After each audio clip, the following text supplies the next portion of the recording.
Hey guys. Hey guys.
Look at this sense from the opening range highs last week. Look at it now. Up 44% from the opening range highs. That's an EP. That's not a biotic related, but yeah, diagnostics and research. It's an EP on study data. This is called small account edge. Those who have smaller accounts, these are the stocks to trade. High ADR, lower cap stocks. You caught that? You still have the position? That's great.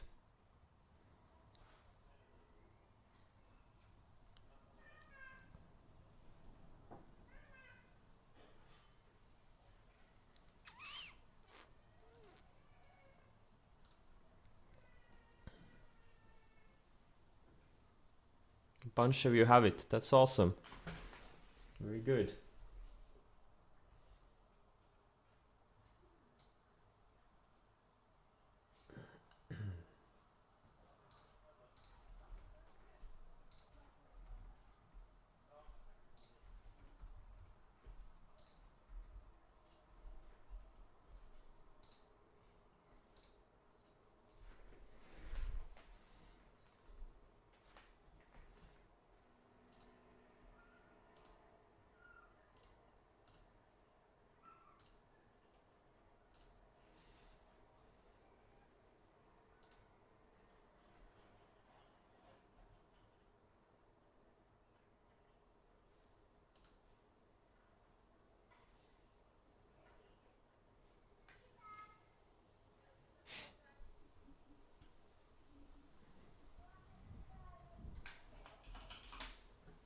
Yeah, BBW looks pretty good.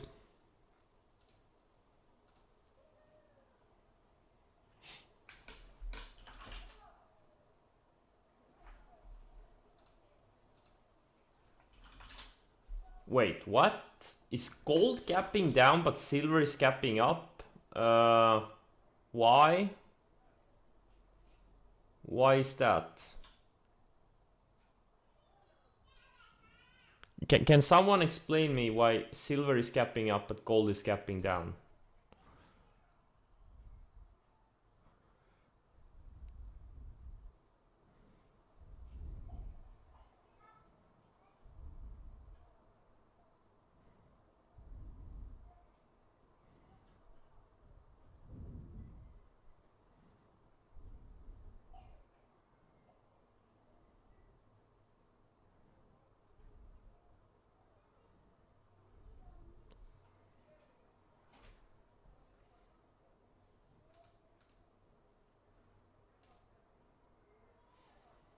Apes are demanding delivery of silver.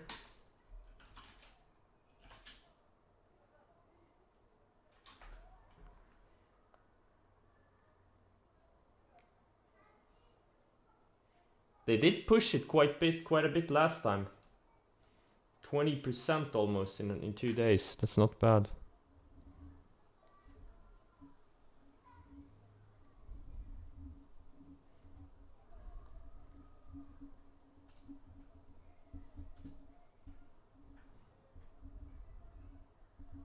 Oh, please, can we...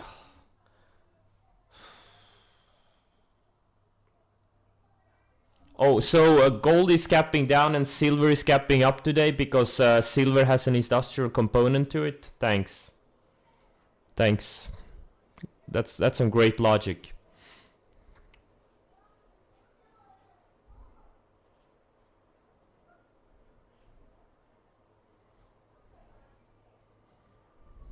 I love logic.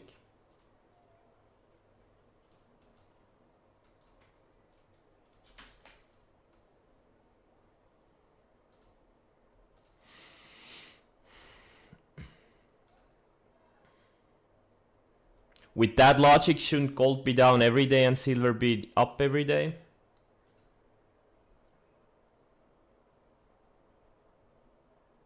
Yeah, silver can kill vampires, gold cannot. That's, yeah, legit, yeah. Sounds legit. That's true.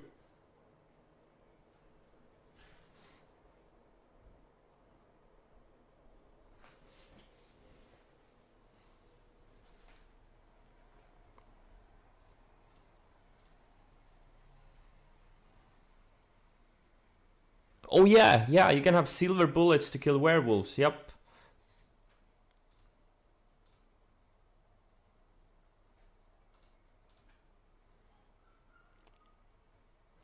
Silver is shinier than gold? Yeah.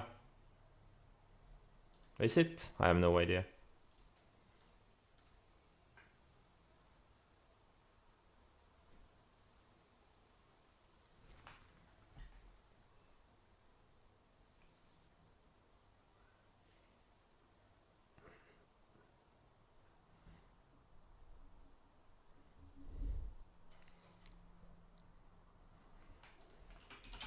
RHE looks like shit for now.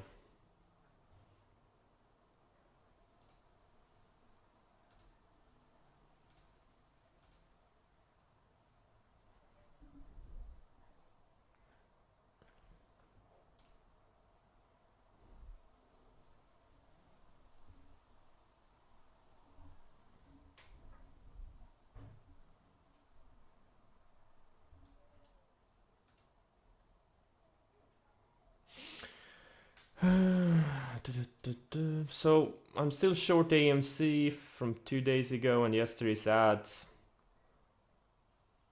And I may add more if it loses that 42 area.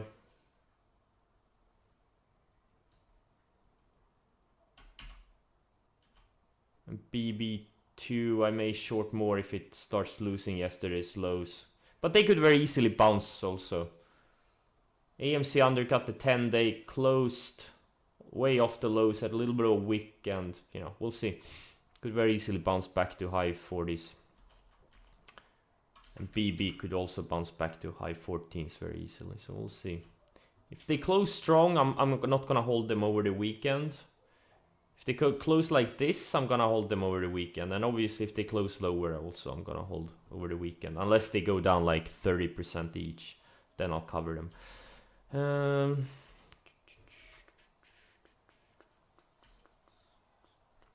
I shorted some fast low 117s yesterday. It's breaking this, trying to break this long uptrend. Right now it's gapping higher. Hopefully it doesn't stop me out.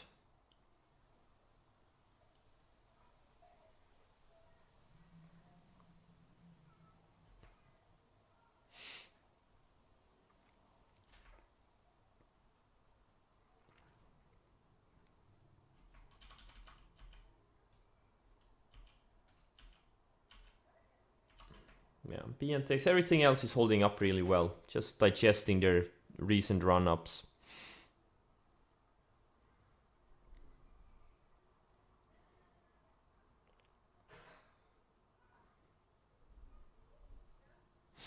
I really wanted a gap down on the CLOV down to, I don't know, 12s, low 12s or something. Getting a slight gap up right now, but I hope it keeps selling today. I wanted a big mean reversion play on it, but right now I don't think it's down enough to have a big bounce. Maybe it could, I don't know.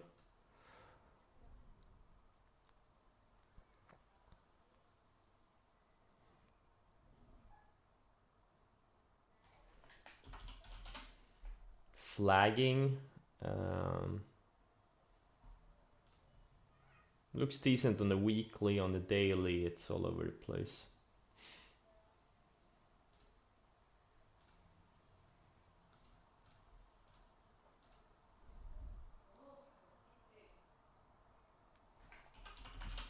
Roblox found support on the rising 20. Look at how it touched the 20 and then they bought it up into the range. That just shows strength.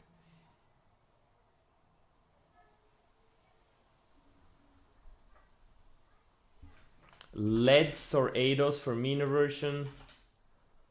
Yeah, maybe, but they're both gapping up, that's a problem. Or at least ADOS is. LEDs, I don't know. Maybe, yeah, they could bounce, I don't know. Not really 5-star setups.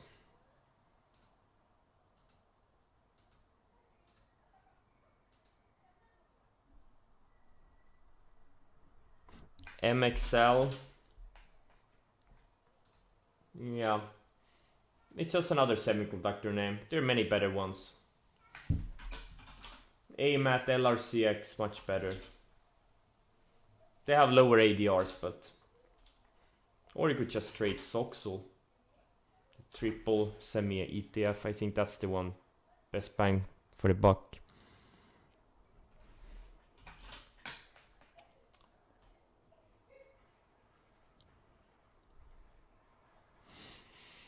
OEG looks broken for now.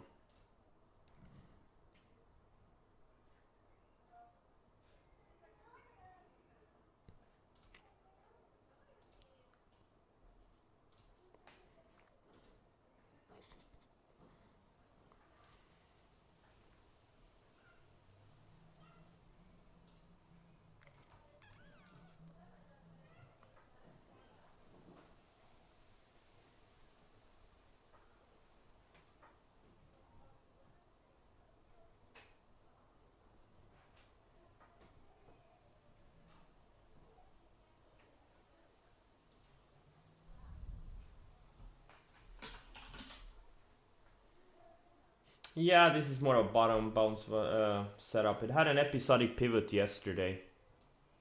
Just, you know, speculation. Nothing really. No news.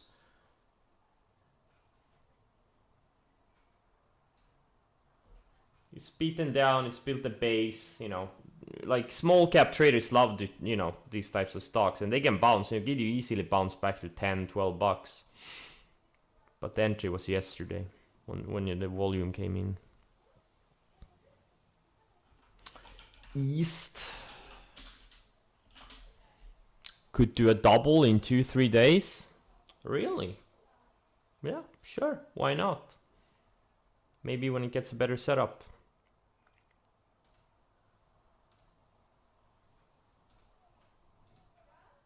Alright guys, good luck.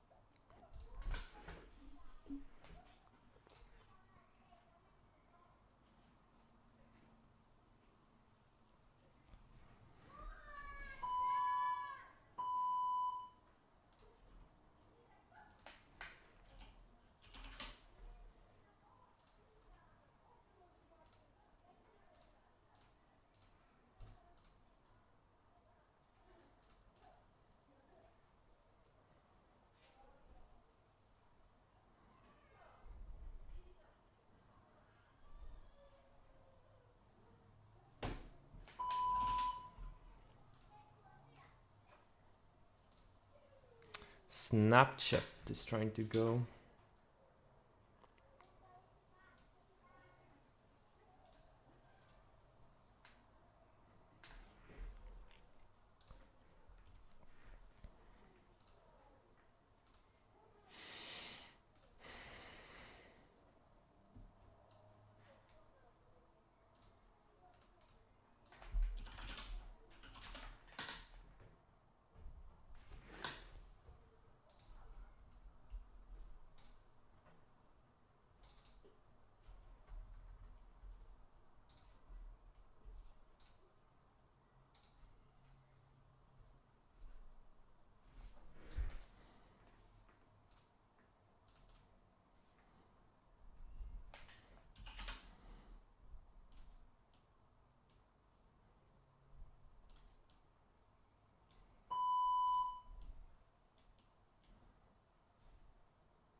Shopify.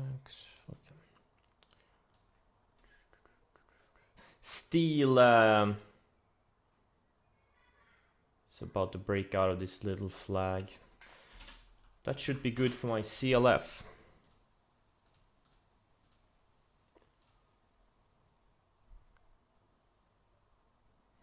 Nvidia high tide flag. It's me a little bit too short for the mega cap stock. I think it's a bit too short.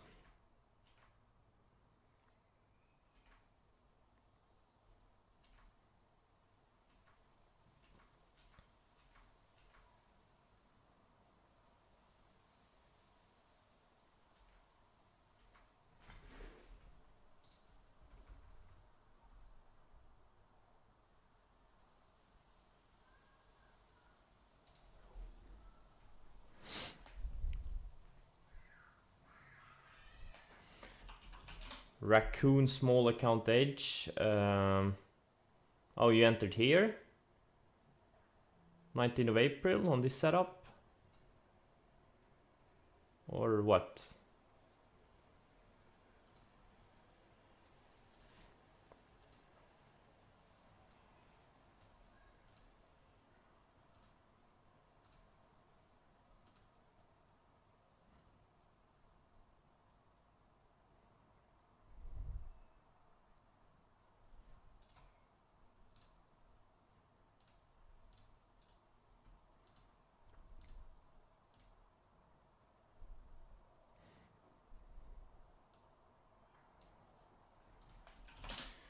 Right, for now, AMC getting rejected on the declining 10 EMA on the 60 minute.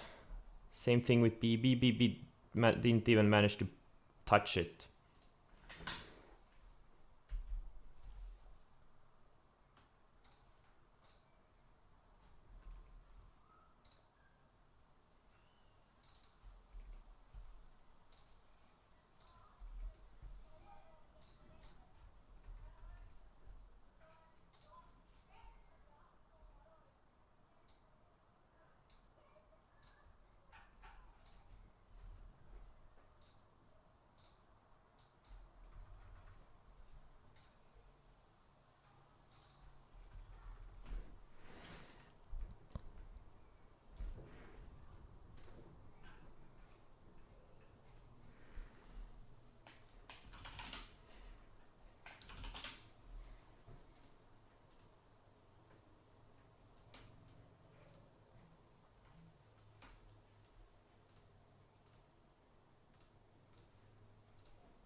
tech is up on this steel strength MTX. Yeah, a lot of steel names in my scans.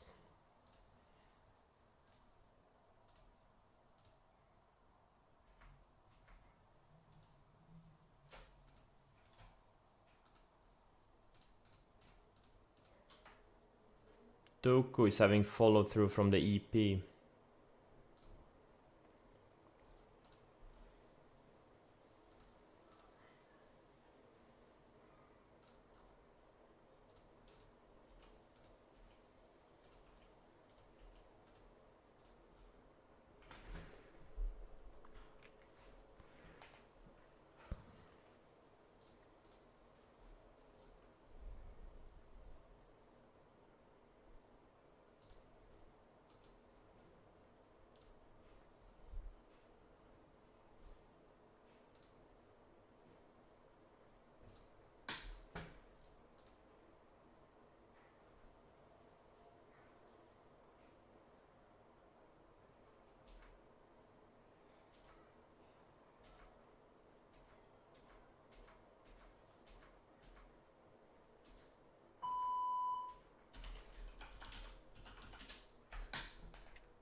Oh, Thinkorswim is down completely. What a disaster. Yeah, Snapchat is trying to go.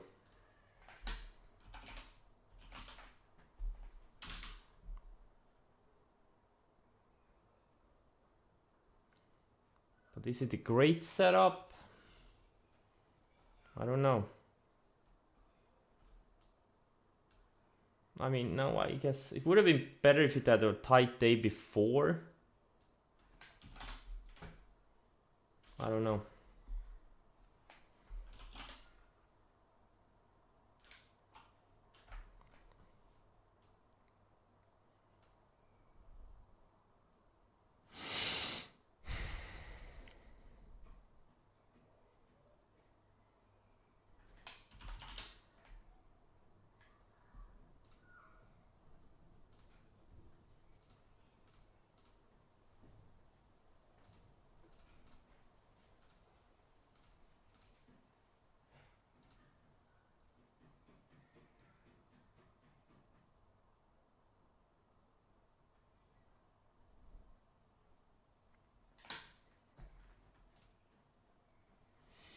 Noven could be a potential EP. I generally think these biotech EPs are kind of difficult, but it does look good. It's kind of a neglected stock, and now it's gapping up a huge volume. Already traded more than its float. Or no, it's traded, almost traded its float. FCX copper name, kind of strong.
Someone wicked Snap.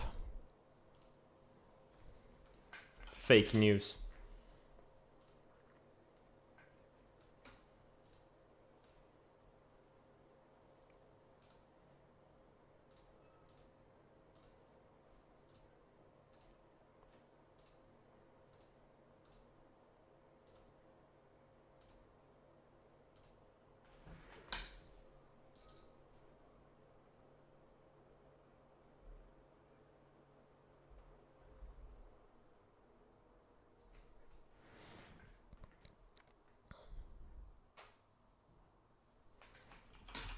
Yeah, Shopify is trying.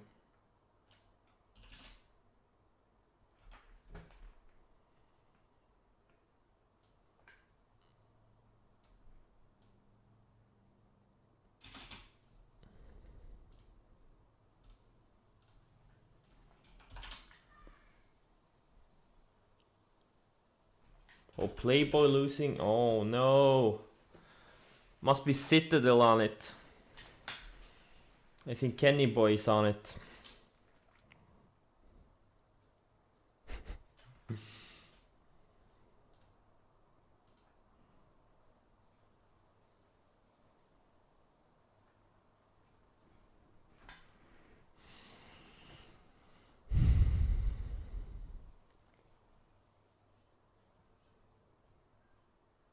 Kenny Boy's incel? Yeah. Yeah, that will explain a lot.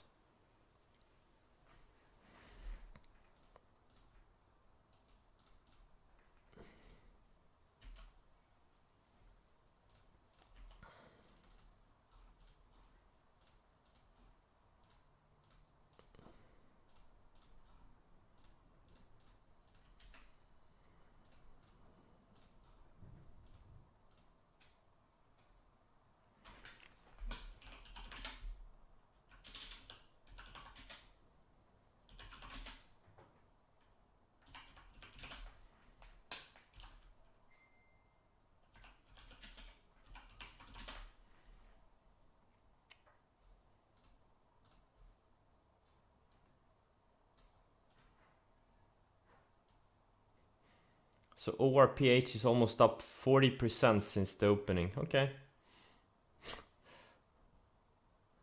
Volatility on this thing.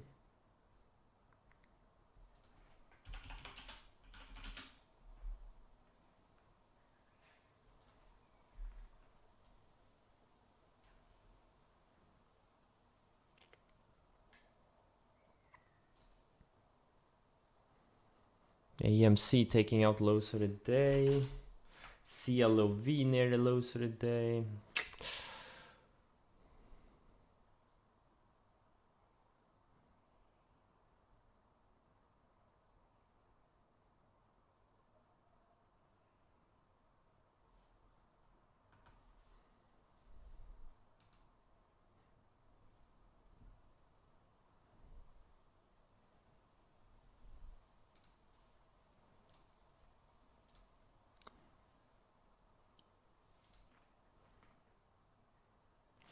Well,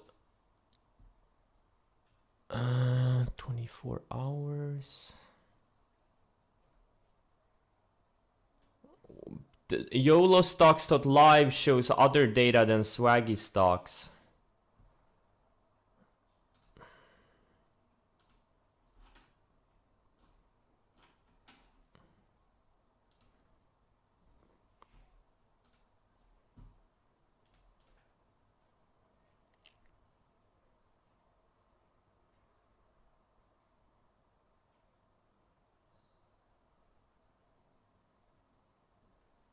Oh, ORPH is a Danish company and it's based in Copenhagen, Switzerland. Okay, good to know.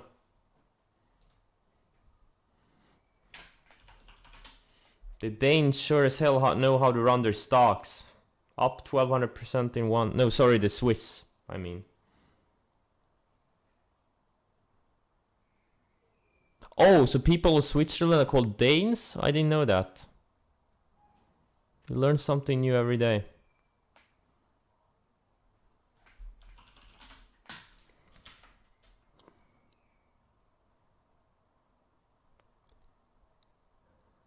You don't trust Asian companies? Yeah, me neither.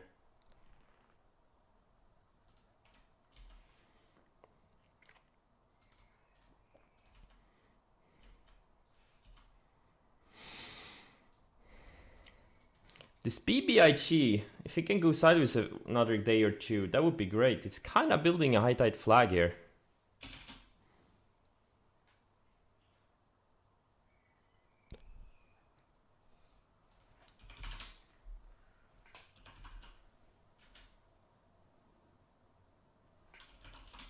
Is SLV having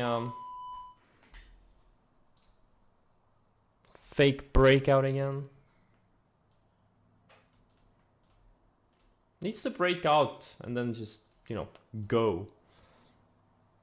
This teasing needs to stop.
BB, yeah, it sure as hell doesn't look very good. Looks weak.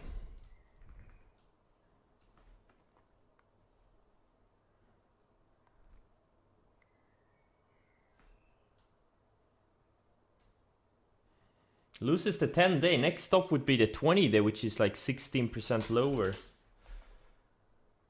And AMC has another 26% to go.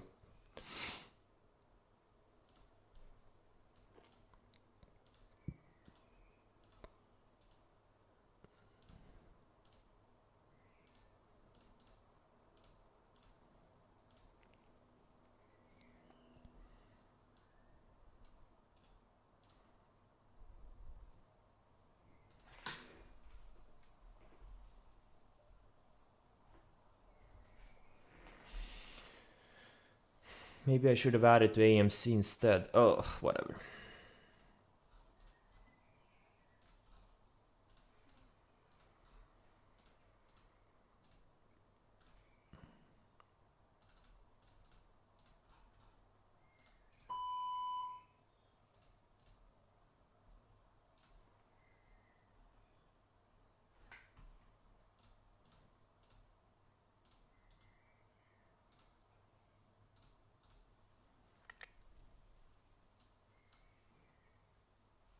SIG. But it hasn't gone yet. What do you mean it was a small account edge? It hasn't gone yet. For the EP buyers, it was very close topping out yesterday. But it didn't, because it never took out the lows of the day. But it was close, 65.18. Yeah, it was like 15-20 cents away. But it's holding. Look at the volume it had yesterday. That's like what, 10 times? No, not 10 times. Almost 10 times average volume. Yeah, 10 times average volume. Not bad. Noven has almost traded twice the float now. Well, actually, it has traded twice the float.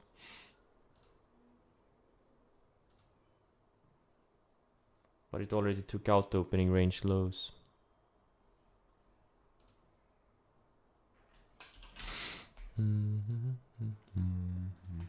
Yeah, that's what I've been talking about on CLOV since yesterday. I want that real mean reversion trade. I want that 5-star trade. I don't want something in, you know, 2 or 3 star. I want 5 stars. VXRT coming out of a range.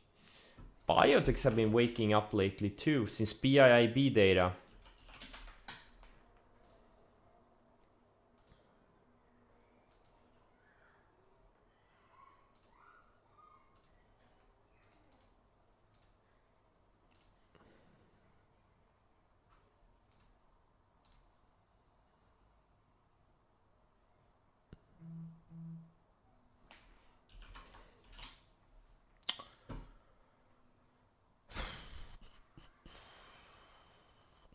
DLPN looks like a failed microcap pump.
These EV names are holding up really well.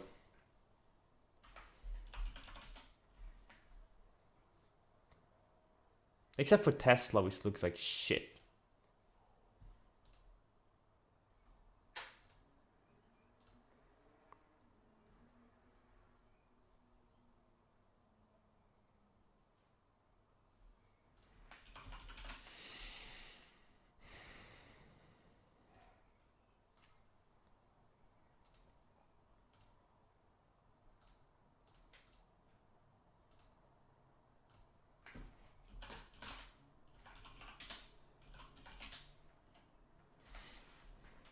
Also, this Palantir is setting up. I really like this one. A few more days, so the 20 they can catch up. Looks like it's finally ready to go on both on the daily and the weekly. I'm gonna start swatching it.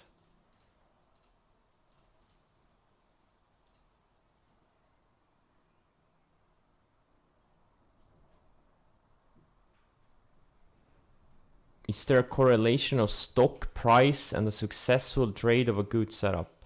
And if so, which one? I don't understand the question.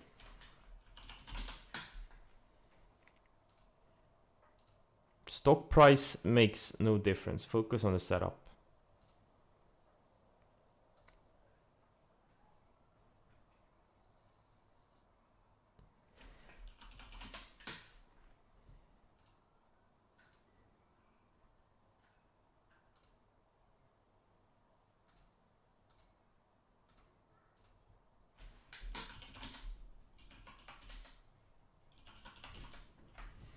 ACTC, is it a good setup? Let's look.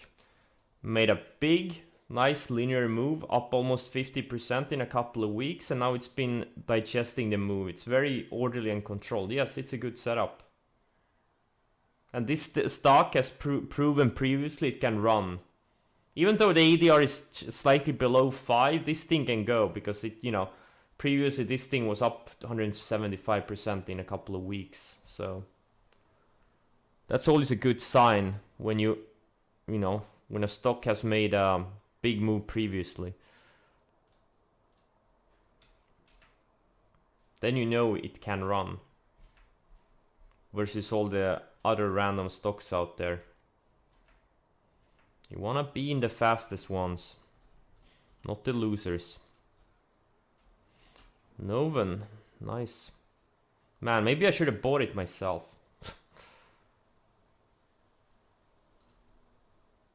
Almost triple float traded now.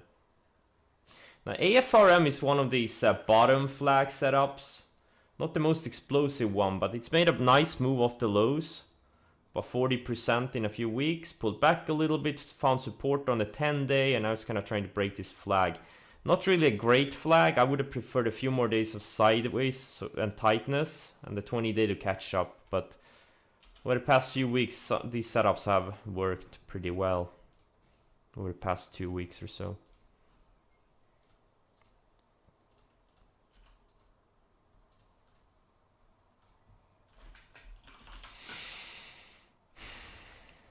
Oh yeah, CLOV. Oh man, I hope this thing closes weak. And then we get a gap down on Monday, like 12 or even sub 12. Could have a decent mean reversion trade setting up.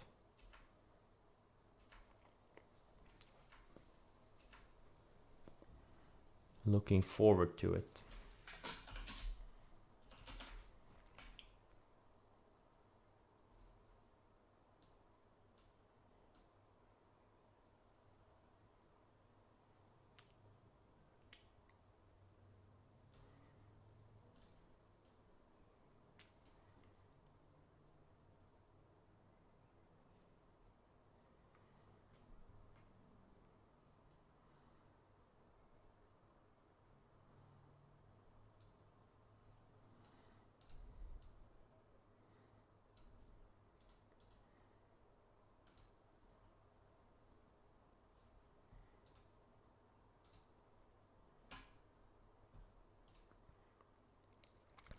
If you're in a plateau, well, do more of what works and do less of what doesn't work.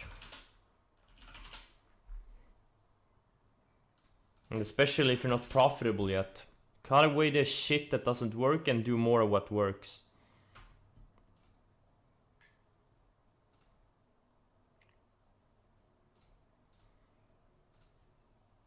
And rinse and repeat. And boom, you'll be profitable in no time. Easy peasy.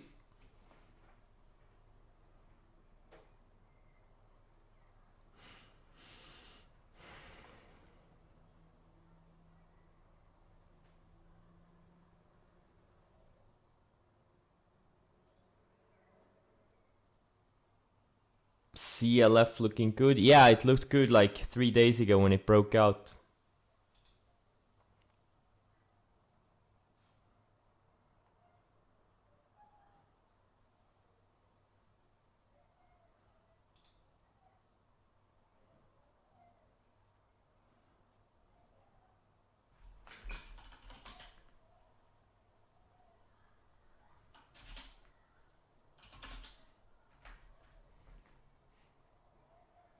That was the entry. The entry was below 2150.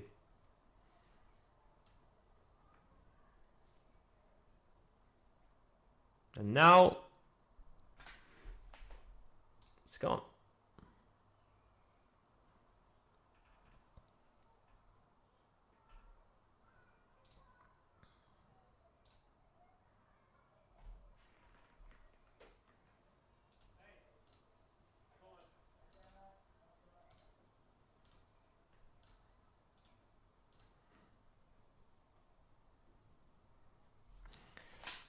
GoPro, it's breaking out. You mean it broke out 3 days ago? That's what you mean when you say breaking out, right?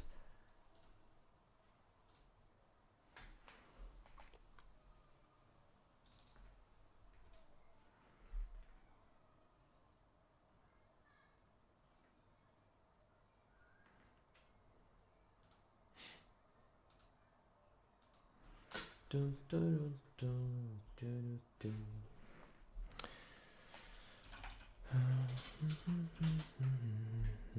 Oh man, this SMH.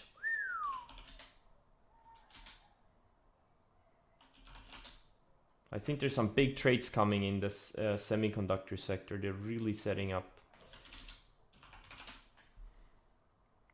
Not many high ADR stocks in that sector though, so that's why I'm playing with Soxel.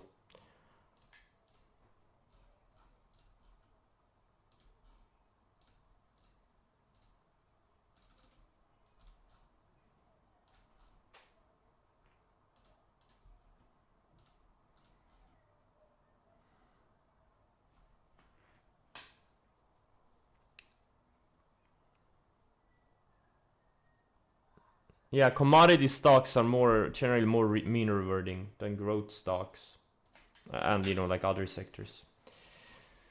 Bum, bum, bum. Oh, what if NOVN goes like 25 today? Almost 4 times float soon. Not bad.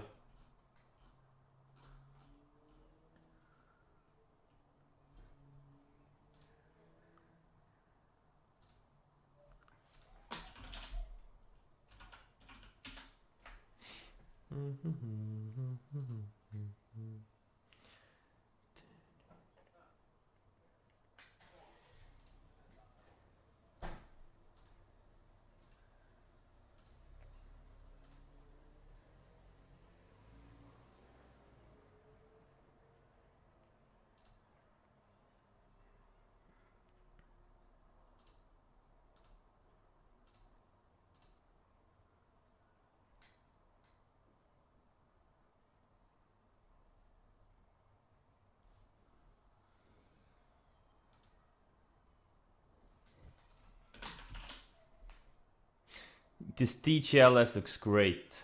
Wow, looks beautiful.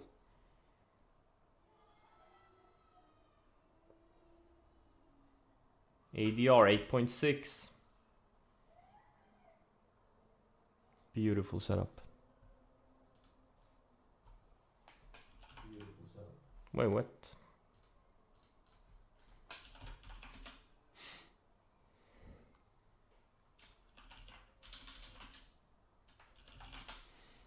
Futu is setting up too. I think it's gonna make a big move. It's so coiled. Oh my god, looks great on the weekly, on the daily. Needs a few more days. It's gonna make a big move. Wow, once it breaks out of this base, it's gonna double. I have no doubt in my mind.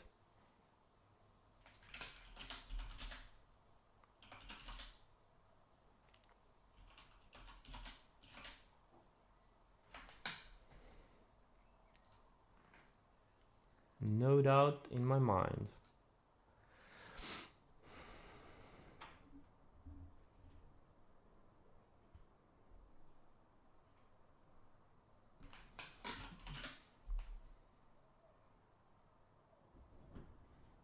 I don't know. AMPY looks very choppy. I don't know if it's a good setup. I don't think it's a great setup. Doesn't look very explosive.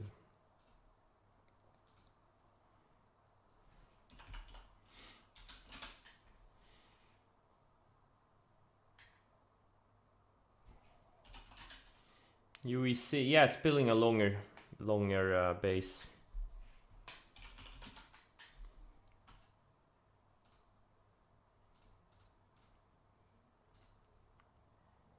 Let's go, Snap. Snap little chap.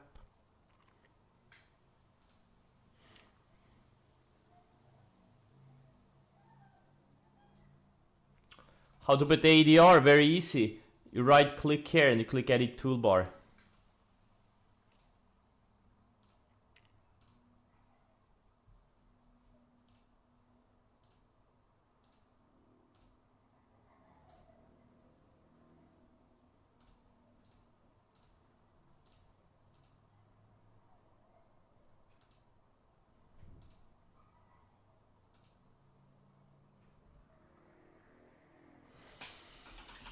SIFY, not really. Looks like shit. I don't know. It's up today. I don't know.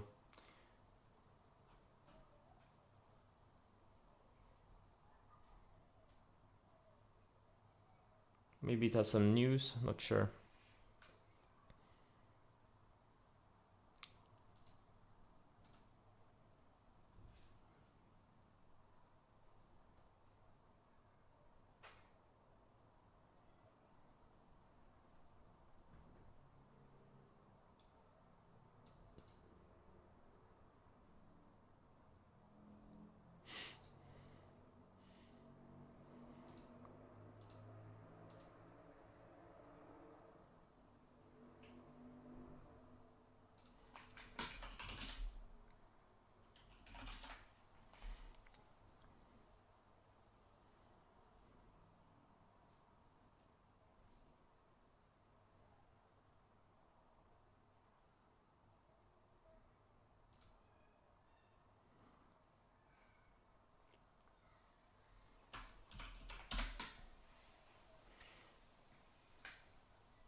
DDD.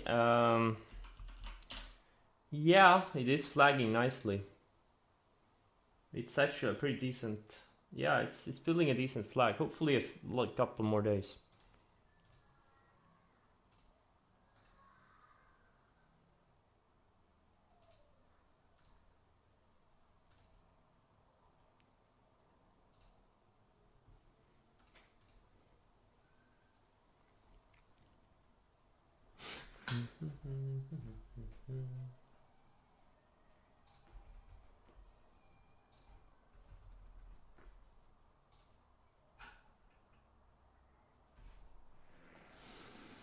Princess of Yen.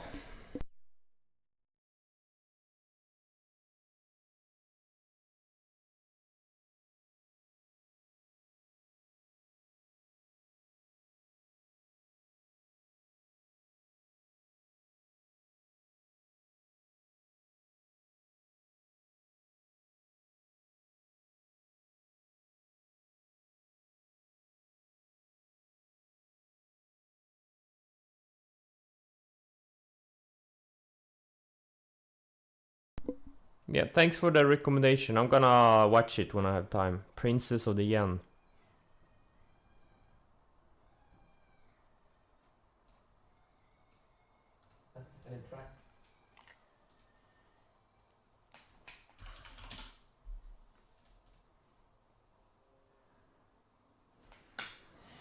AMBA, very good. I don't know about very good, but I mean, I guess it looks okay. But it's a slower ADR stock, so that's the problem.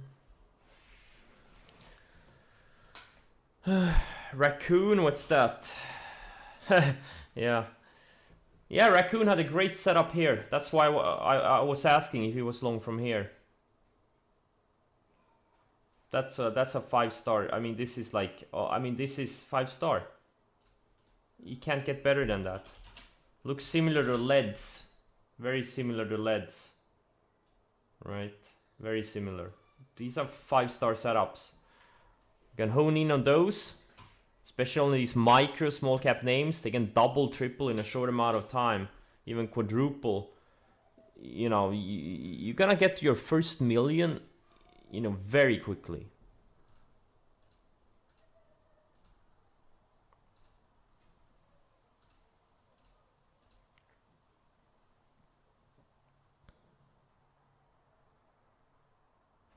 Mox C. Yeah,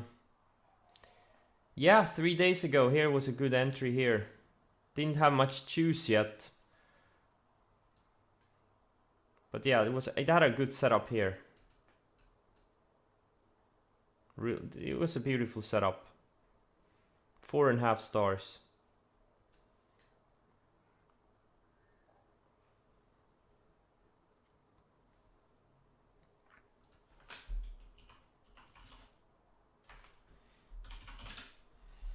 Dun, dun, dun.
Uxin. Yeah, down here it was a very good setup here. May 18th. Since then it hasn't had any setups. You still in it? That's great. Yeah, it's been surfing the 10-day the whole way. This is why you know, sell partial with the 3 to 5 days and then you trail the rest with the 10-day. Veil looks good. Yeah, it looks good, but what's the ADR on it?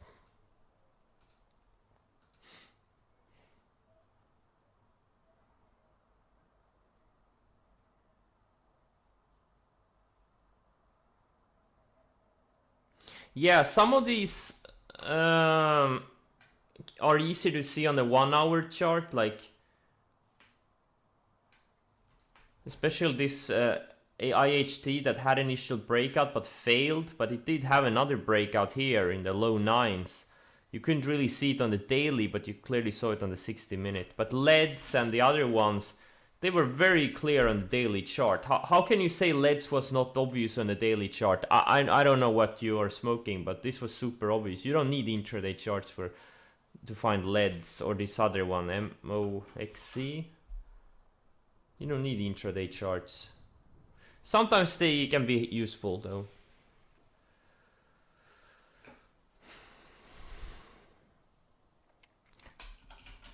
Wait, did someone delete the comment? Oh, never mind. There it is.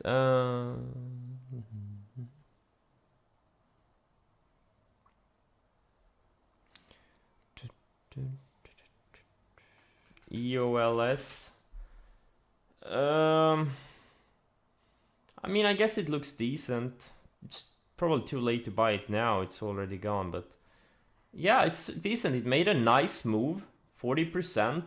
Surfed the 10-day, tightened up, and now it's kind of trying to go again. I don't know. It's not super explosive, but I mean, it can go, I guess. Isn't this the Botox competitor? Or EpiPen competitor? I don't remember which one. Wait, let's see here.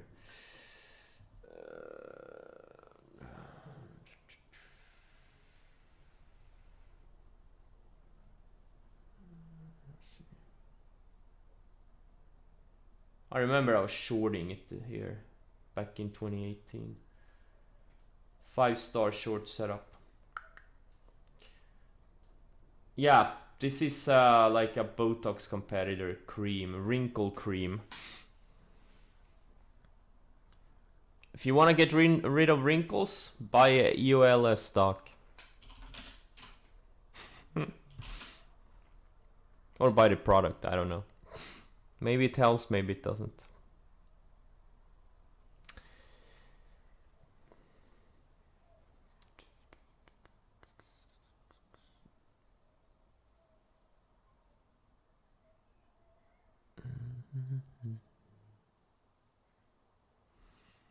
Roku needs a lot of work to do. It needs some work. EGLE, it's too choppy. Needs to tighten up. It had a decent setup here. Now it's all over the place. Rida, I think it needs to go sideways a bit. Had a big move. And it's surfing the 10-day beautifully, but I think it needs to go sideways here at least 3-4 more days, I think.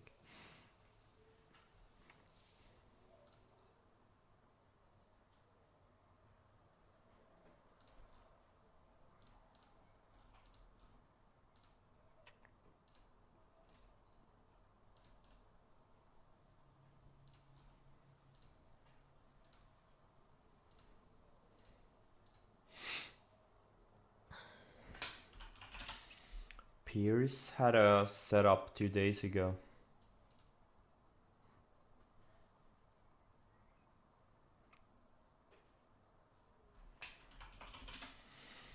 Pen looks like shit.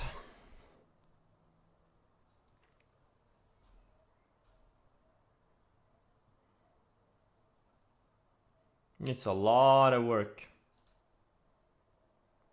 Looks better on the weekly.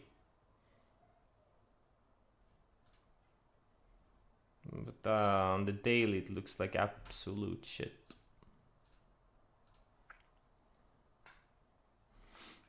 Lemonade, yeah, I mean, yeah, come on guys, let's not post the things that are like at least a week away from having a setup. Like something like Lemonade, like it needs to go sideways for a long, I'm not for a long, but at least a week. Like there's not gonna be remotely a setup here in the next couple of days.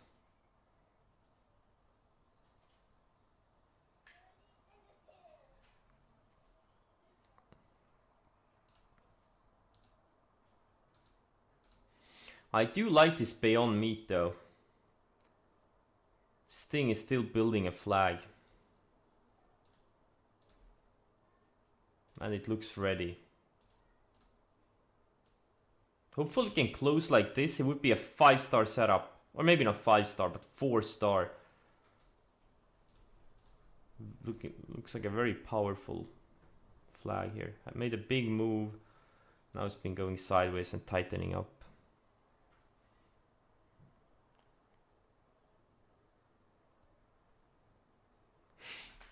Yeah, but Celsius had a time limit to it, so it's not valid anyways.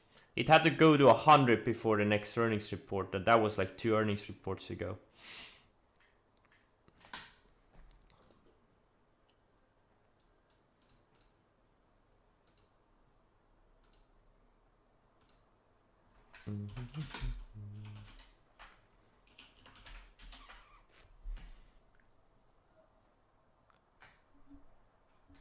NCTY. I think it needs to go sideways a bit more. A few more days.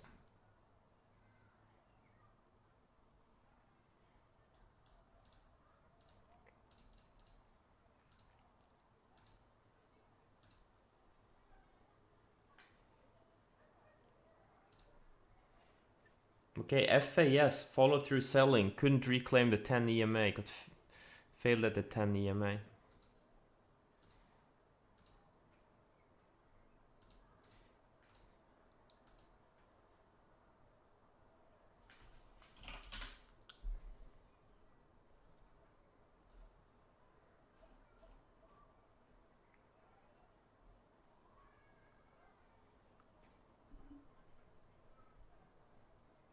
LKCO, that's old LK, right? I'm sorry, what? Starting to look really good? What do you mean? It's up 2 days in a row. It was decent, like... What do you mean starting to look good? This thing is not close to... It's not remotely being a setup here. It's just randomly up 2 days in a row. Let's focus on things that actually look like setups, where you're gonna make money, that are no more than a few days away from being something actionable.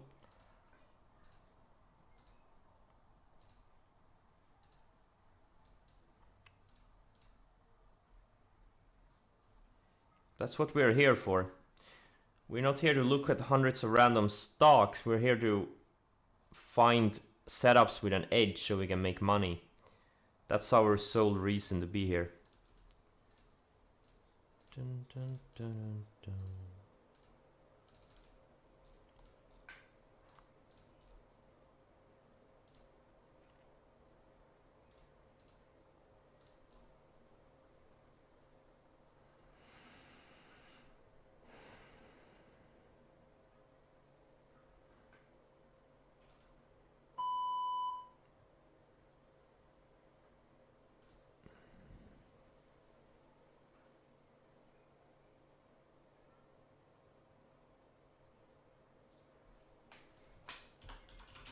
MDG8, yeah, looks pretty decent. Very thin, super thin stock. But those of you with tiny accounts, you know, these things can be really nice. It's pretty much a 5-star setup. Look at this.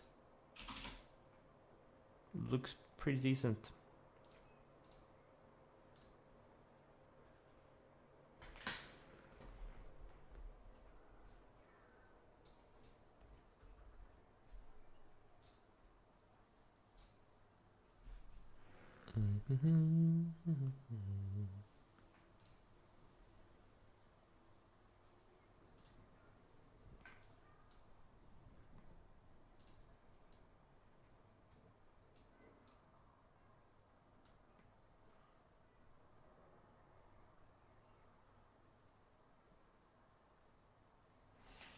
Yeah, Tesla, there's a trade coming, but unsure at what direction yet. It hasn't followed the strength of the other ones, the NIO, LI, XBEV, etc. These things have all gone up like 50% in the past 2-3 weeks. 50, 70% even. 80%. And NIO 40%. And Tesla hasn't rallied at all. So my bet is gonna take a leg lower. That's my bet.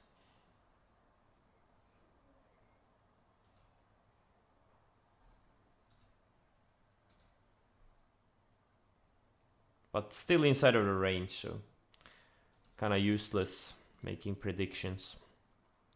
Kind of useless exercise. PRPO, I don't see anything here.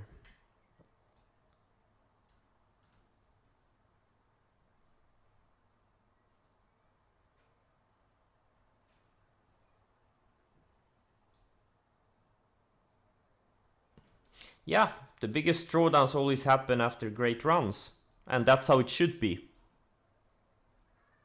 If you don't have a drawdown, means you're taking no risk, means you're making no money.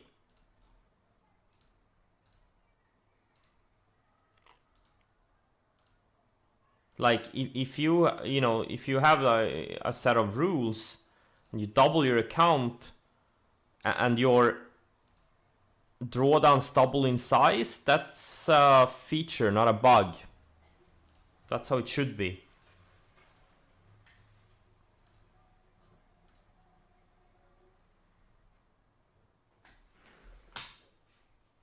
Revolutionary, right?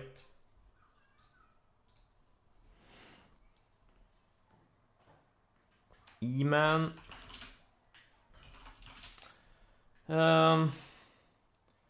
Yeah, looks okay. Looks decent, yeah.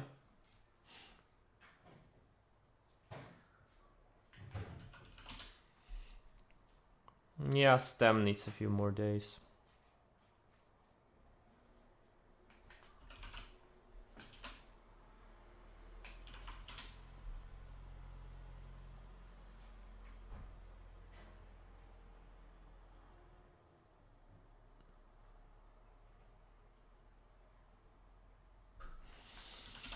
Yeah, Ford is the new momentum car stock. That's true. That's a leading leading car stock.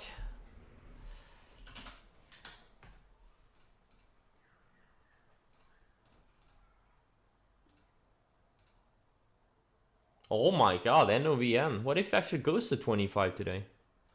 BB taking out lows. I hope some of you got it. For me it was just too illiquid, but this was like perfect also. And also look at what it did. It gapped above this moving average. So many people, they call out these EPs, they gap up, hit some declining moving average, and then they fail. This is very important. It actually gapped over that moving average, tested it, held it, and took out opening range highs. And you had this enormous volume out of the gate. By the time the opening range highs triggered, this thing had already traded like, more than average daily volume. 10 times the average daily volume. Neglected stock. I don't know anything about the news. Is it significant? Is it not? Is it just, clueless Wall Street bet guys buying it? I have no idea, but the volume tells the story. Doesn't even mean anything if the news are significant, but if it gaps up, volume is big and takes out opening range highs, you better pay attention. And it's a low float.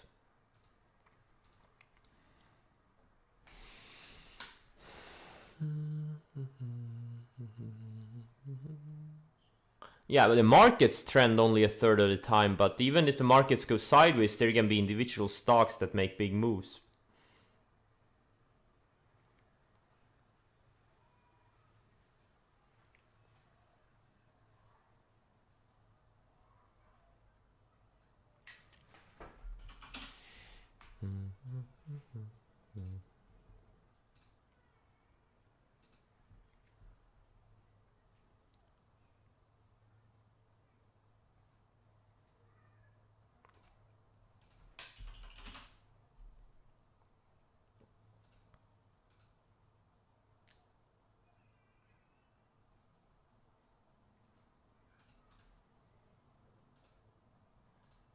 Come on, Snap.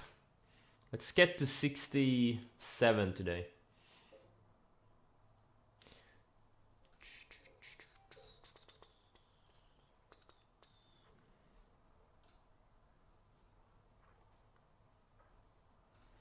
Come on, snappy boy.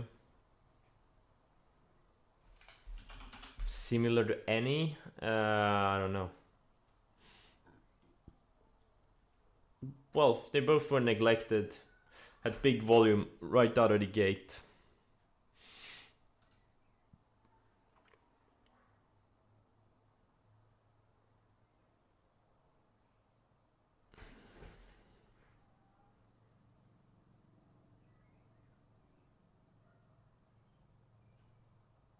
After reviewing your historical performance, I don't know where you got my historical performance from, but if you paid attention, my longest drawdown was in 2015. It lasted 9 months.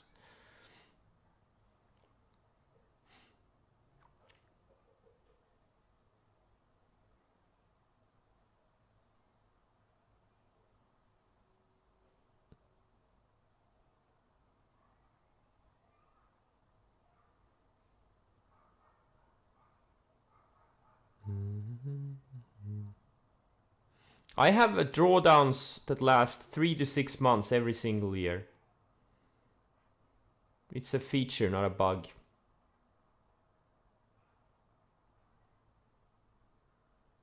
Me reviewing my performance? Well, he was studying me reviewing my performance. He would know I had a 9-month drawdown in 2015. And that I have 3 to 6 month drawdowns every single year.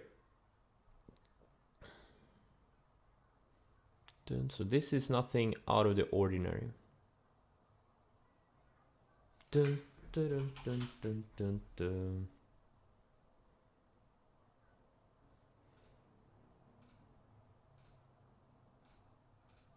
Dun, dun, dun, dun, dun. Oh, CLOV, is it bouncing now?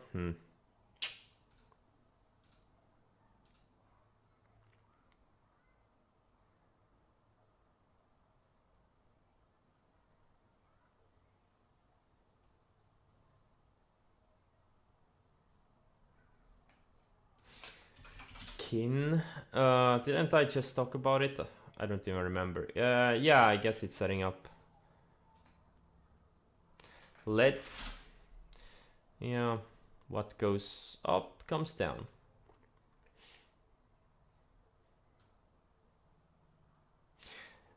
If you think about it, the morons who chased it at, 10.50, 11, after I mentioned it on the stream, they made almost 200%.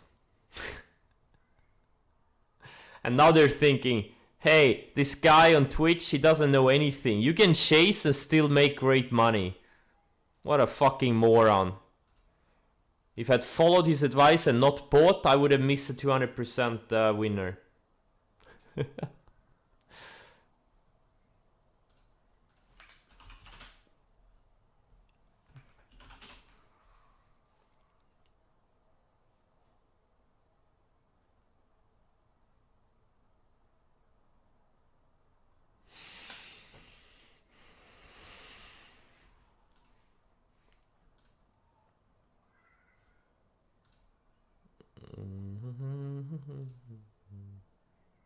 EMC, very tight range. I really hope it breaks at 42 later.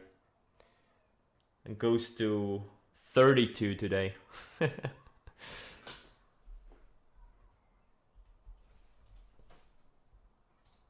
Look, you just can't help some people. At the end of the day, it's experience that teaches.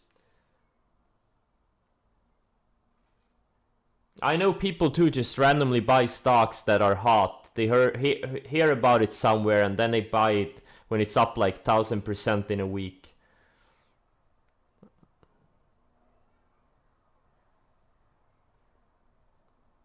Hey, have a great weekend, Stock Daddy. On regular breakouts, I don't wait for volume. If it breaks, you buy it. And if it has enough average daily volume, you don't have to worry about volume. On EPs, volume is key. You want to see big volume, either in pre-market, or if it doesn't have a lot of volume pre-market, just in the first minute or, the first few minutes after open.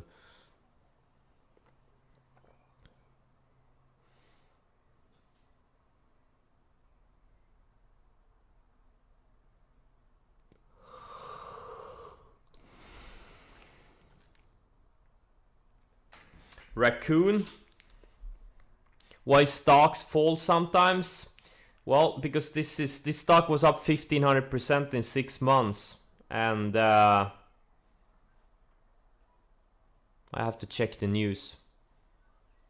It's down almost 60% from highs to lows. Yeah, this happens all the time in microcap land. This is nothing out of the... but apparently, you know, let's see what's the news. So they signed some contracts with China, with a China company. People, I guess, thought it was good news, and then I guess profit taking came in, because, you know, this thing is up 1500% in 6 months. Or maybe it wasn't good news. Yeah, big rollover.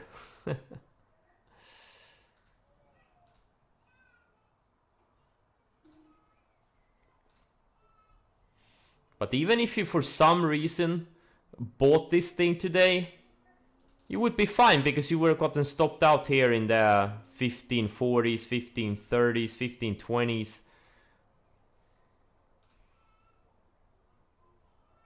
It's great where a few rules can help you.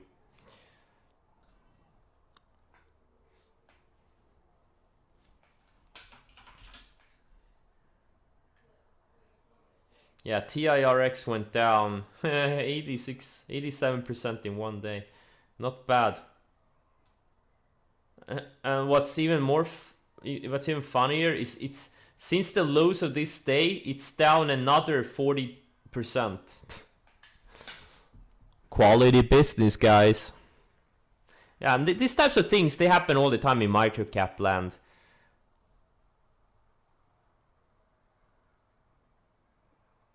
But look at the move it made from here. Went from 12 to over 100, 700% in a month.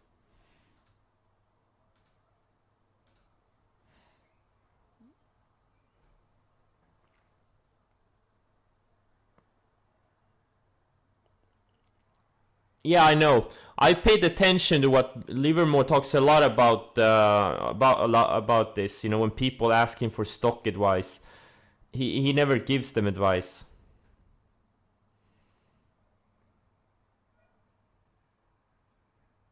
It's the same thing we see on the stream all the time. People just want handouts. They don't want, you know, they just want to make a quick buck.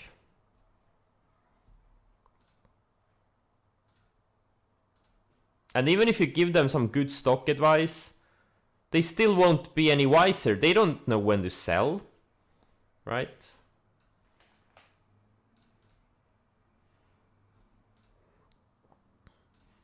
I just, you know, when people ask me about the market, I just say, you know, buy index funds and do it for the rest of your life. And you're gonna outperform 99% of Wall Street over the long term.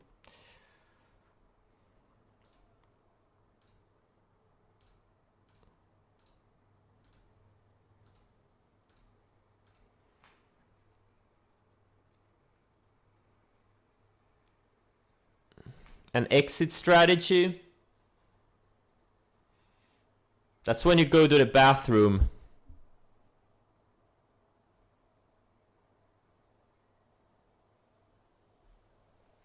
That's an exit strategy.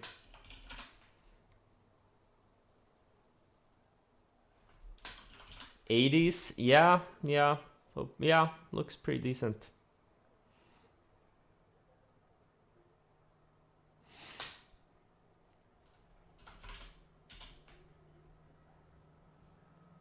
RRD doesn't look any good. Had a good setup here. Well, I've even marked this triangle. Or I even, you know, drew this triangle.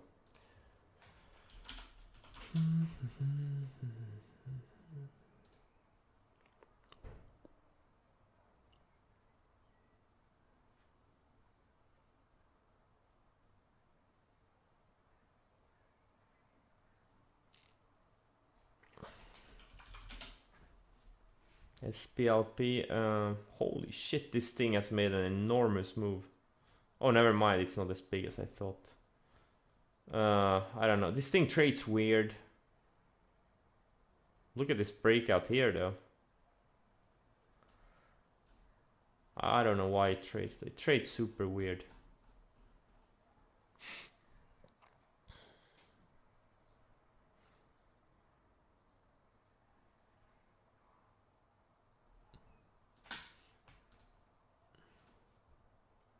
Damn it! CLOV. Oh.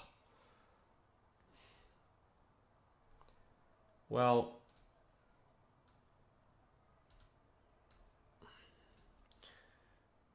Okay.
Hey, yeah, that's exactly right. That's a read this first or fuck off. That's a Livermore quote.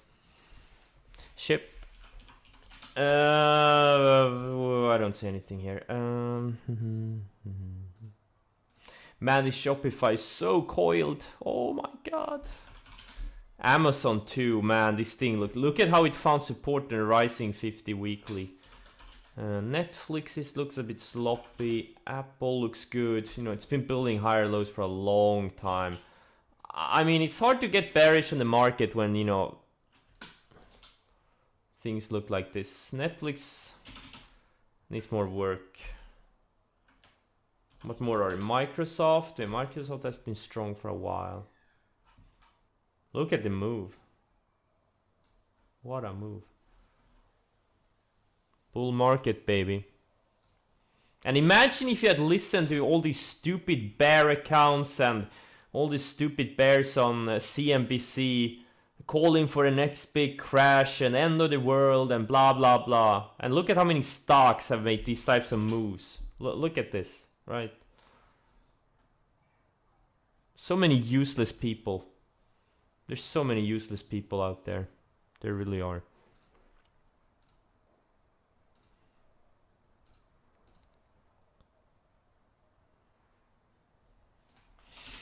Yeah, haven't we heard about hyperinflation for like 10 years now? BHC.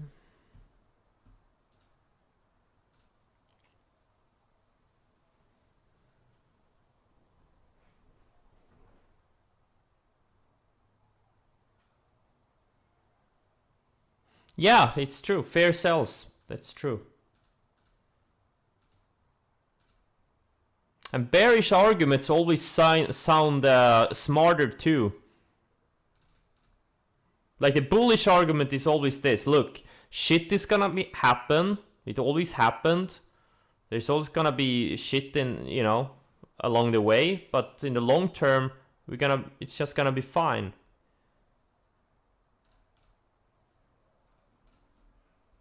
It doesn't sound as smart as, you know, putting up a randomly cherry-picked chart of the US, I don't know, the debt stuff.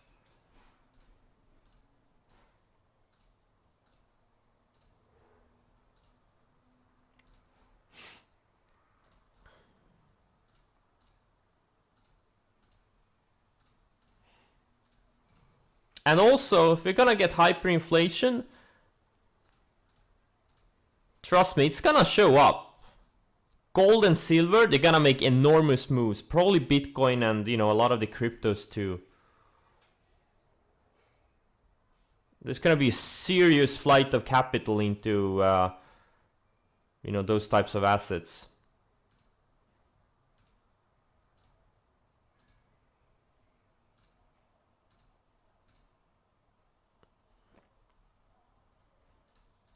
There's gonna be enormous opportunities.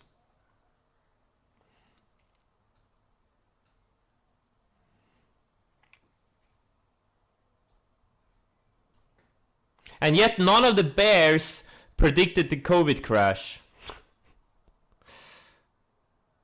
They've been predicting all types of crashes, but when we finally get a crash, they miss it. What a bunch of useless idiots.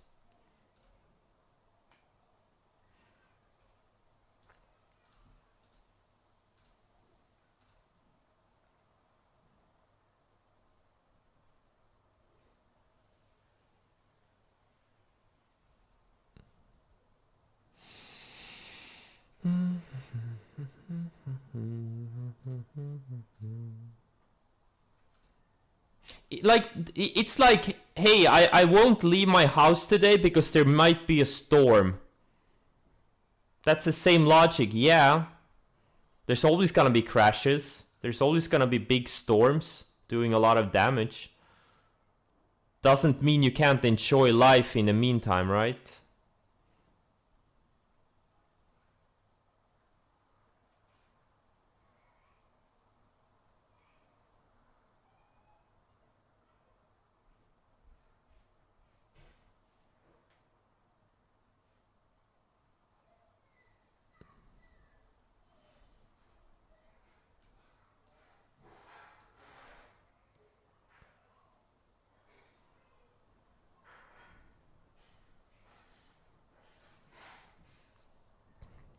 Hey guys, none of you are gonna make it, including me. Pro tip.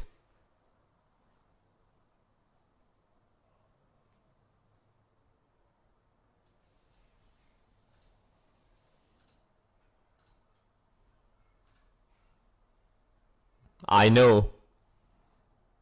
Right?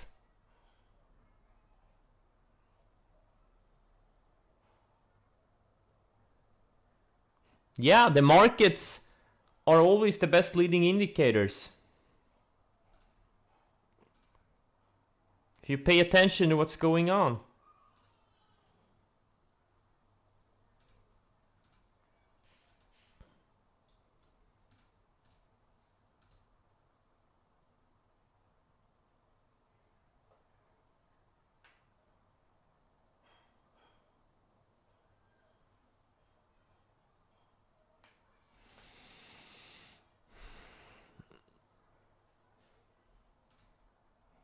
Well, I have no problem trading biotech stocks. It's just biotechs have been a kind of a dead sector over the past few years.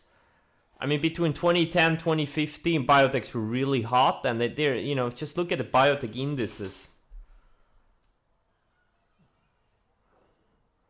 I mean, they made a bit of a move last year, like XBI and IBB, which is a larger cap, but there were so many other opportunities, so I didn't trade a lot of biotech stocks anyways. Except for some of these vaccine names that went crazy. But there just hasn't been a lot of opportunity in the biotech sector. If you look at some of the biotech stocks, like even if you look at the larger cap like BIIB, made a huge move from 2010 to 2015. And since then, nothing. Gilead, same thing. Big move from 2012 to 2015. Since then, nothing.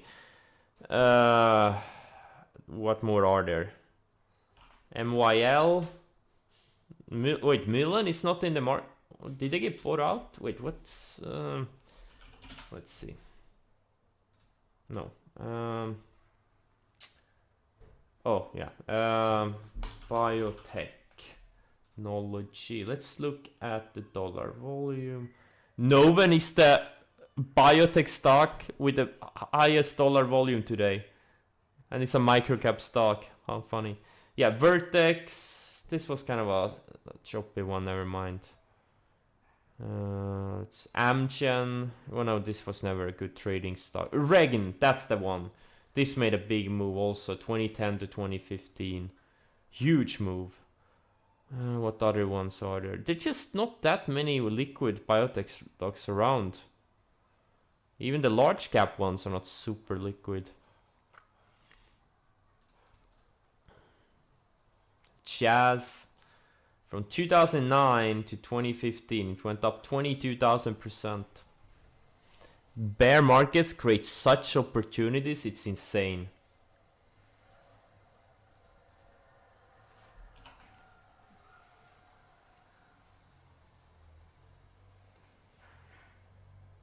Snap what? Oh, come on! Classic. It's gonna do exactly what SC did. It's gonna shake us out and then it's gonna go. It's gonna just watch and learn, guys.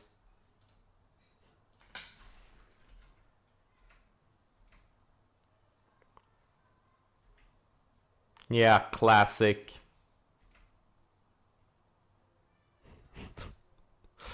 It really is a classic, man.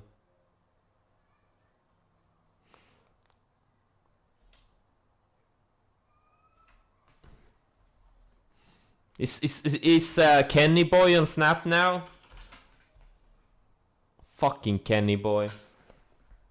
Kenny Boy wants us to go broke, so he can be even richer. He won't give a small guys any chance. That's how ruthless he is.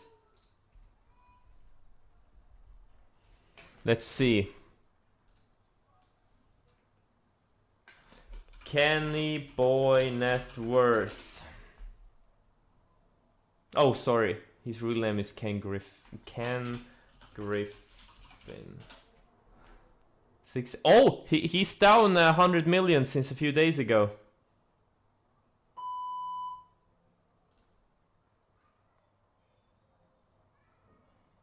Yeah. Kenny Boy pushed the short button right now. Sitting in his glass tower. Making us go broke. That's some evil right there.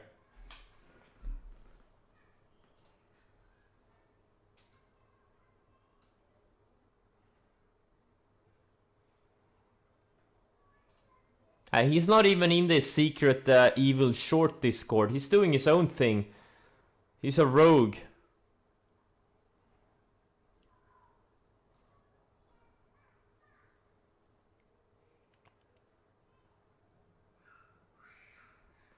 He's not a team player.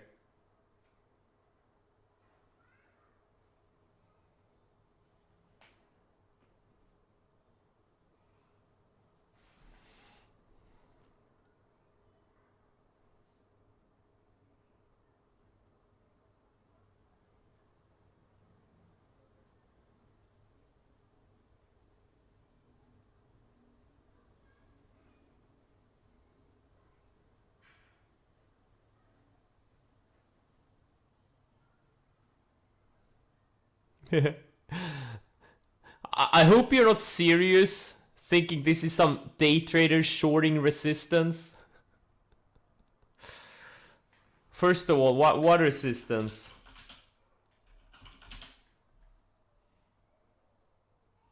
And second, yeah, it's the secret Discord room. They started shorting here and they shorted all the way down here.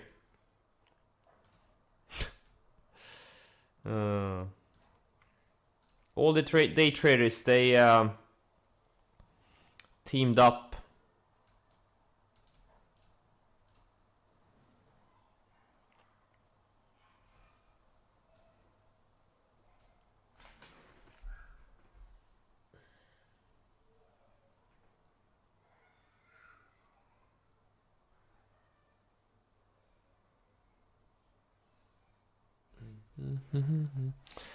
AMC.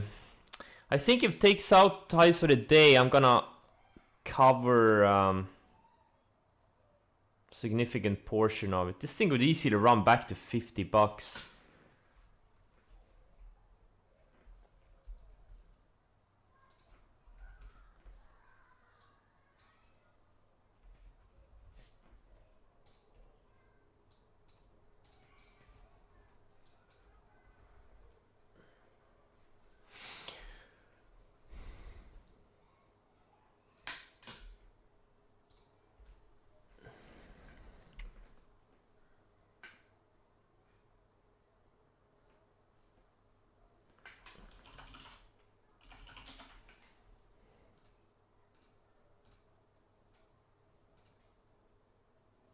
What's Clove doing? Oh, GME is now fading though.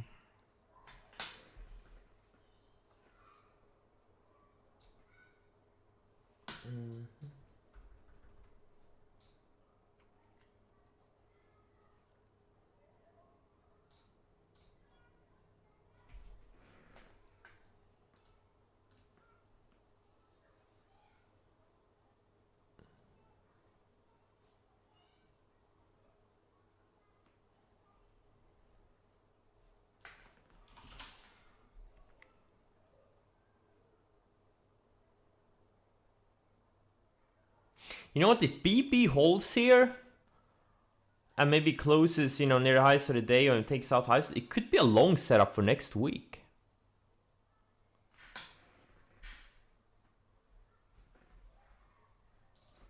Doesn't look bad. Tried to break below the 65 EMA twice now, or the 10-day moving average, and it couldn't do it. If it builds a tight candle here, oh, could be interesting.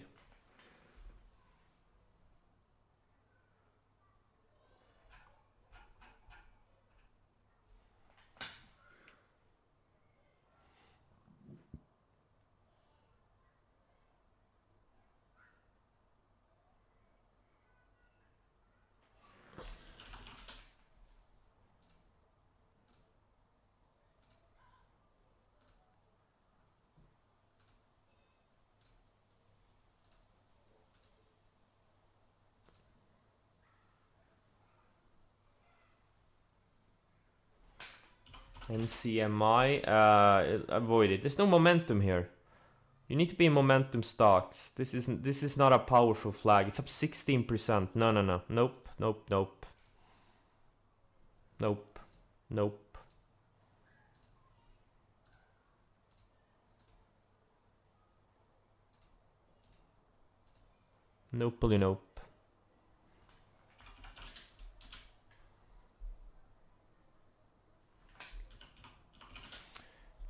GTBIF. Yeah, it looks great on the weekly. Yep. Does look great on the weekly.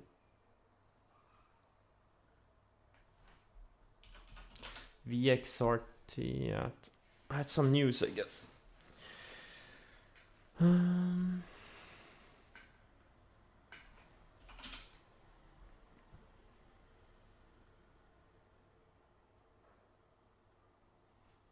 Well, it needs at least 3-4 days to tighten up from this candle.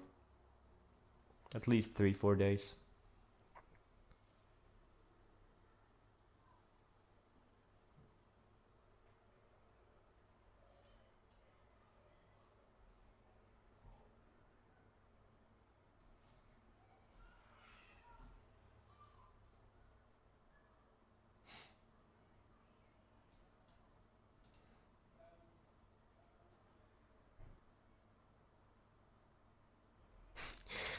Dude, one Spanish Harlem. I have no idea what the fuck you're talking about. I'm pretty sure you don't either. What do you mean the excess highs? Like, what does that even mean? It's a day trader's fault.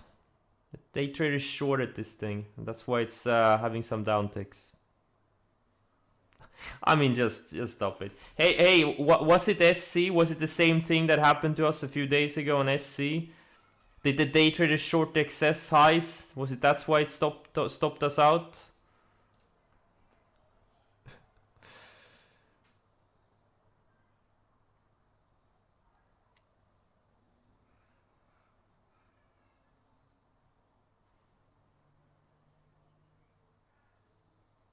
Yeah, now it's gonna go to 350. The day traders, they wicked us out of it.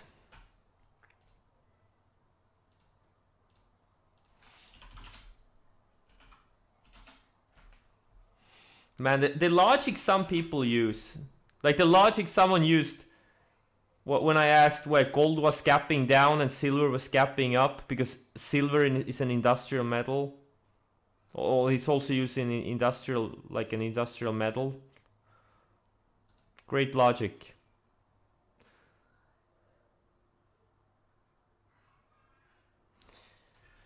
Oh man. 10, it needs more days. It needs to go sideways.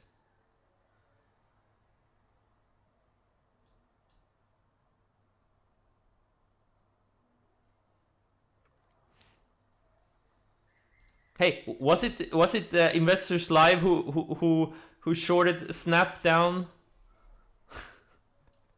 When you say day traders, was it him? They usually get all the blame. Was it them also? Oh man.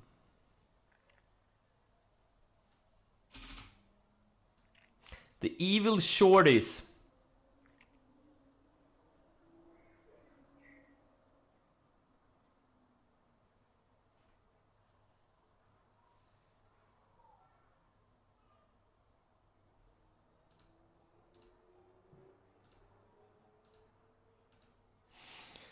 Yeah, it was Warrior with 1R.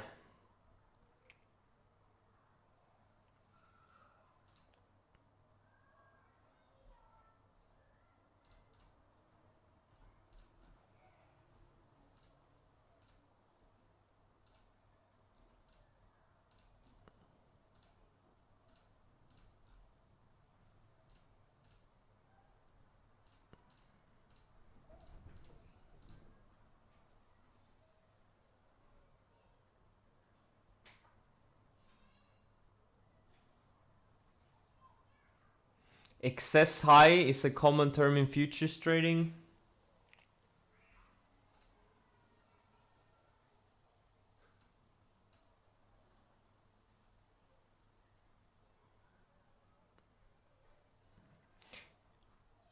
Is it a useful thing, or is it just a term used by useless traders?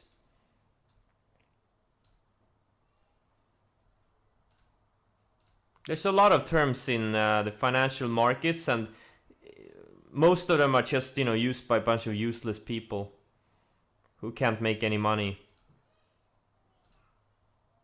But they sure as hell like to sound smart.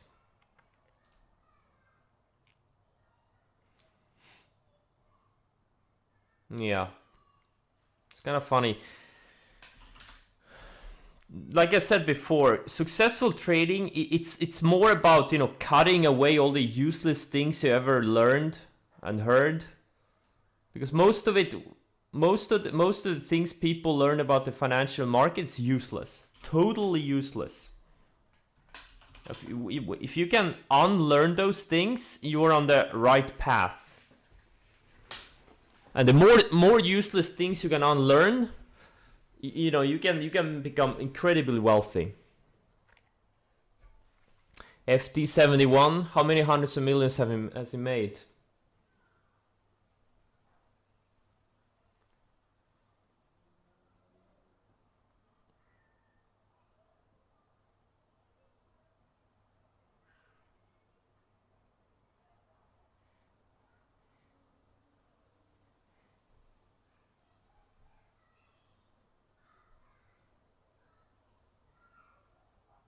Look, if you show me a trader that's incredibly successful and he uses some really stupid term for something, but that something actually works, look, I'll embrace it with both hands.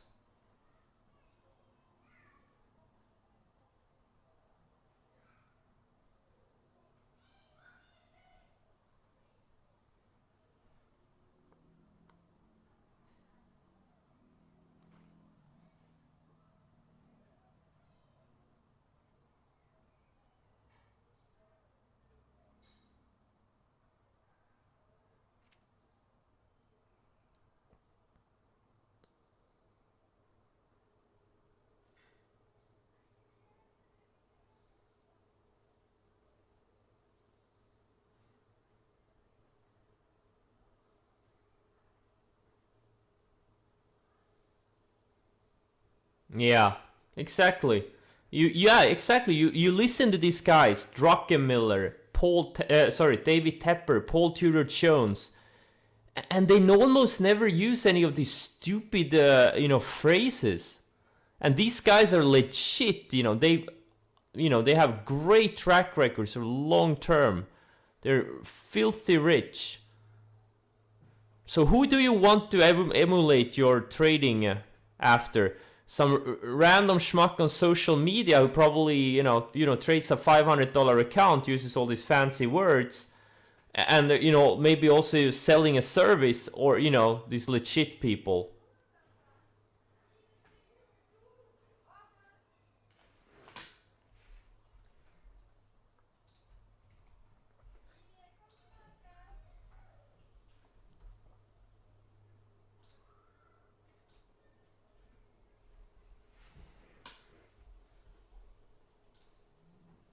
Guys, the day traders got us.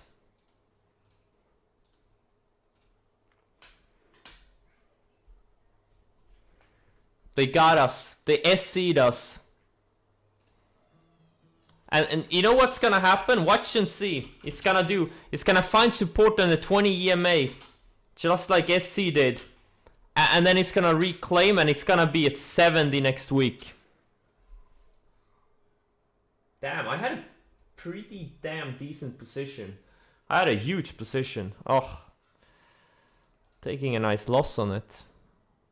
Oh, lovely. Damn, day traders. Maybe I should have sold my position on the excess highs.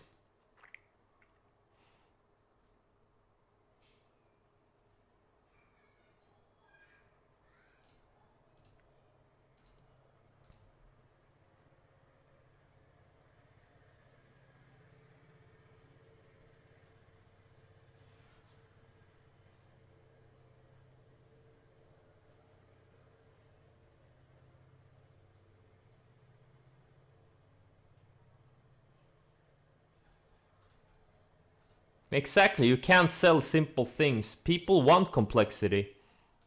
Because people many times don't believe that simple is the best answer. And you see it, like I read about, people in different sectors and business, and it's really the same thing over and over again.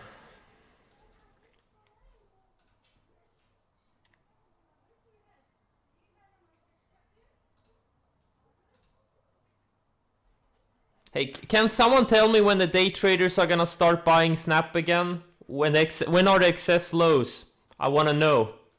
I wanna be on the secret.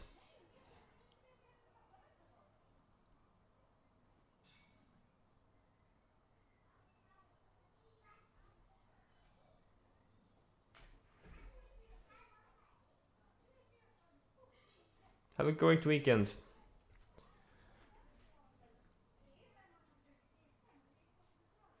I know. Oh.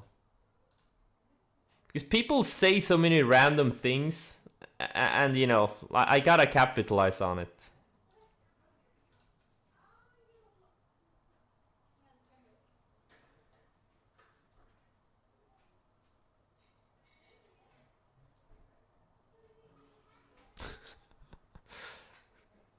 Damn day traders. It's always the shorts, the algos, the day traders. It's always someone's fault. It's never the fact that sometimes... Guys, if there are kids listening to this, cover their ears. Sometimes stocks have downticks. Did you hear that?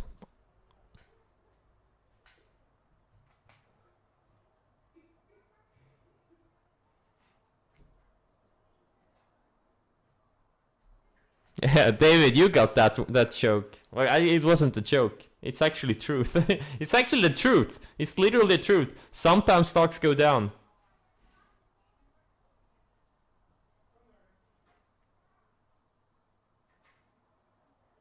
And once you embrace the fact, instead of always looking for, reasons for random moves, unless it's something like really something special, like something is gapping up 50%, obviously you're gonna start looking for news, because that's obviously something there's something pushing it, right?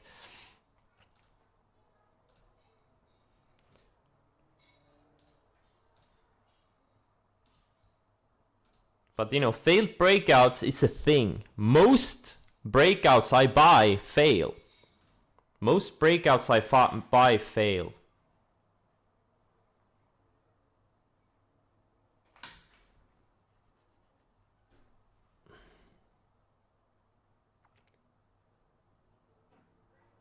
Most relationships you get into fail.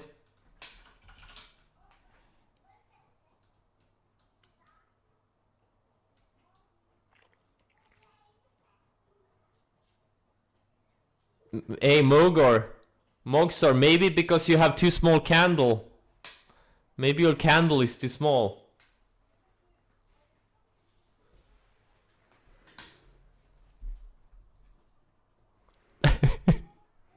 What? Think about that.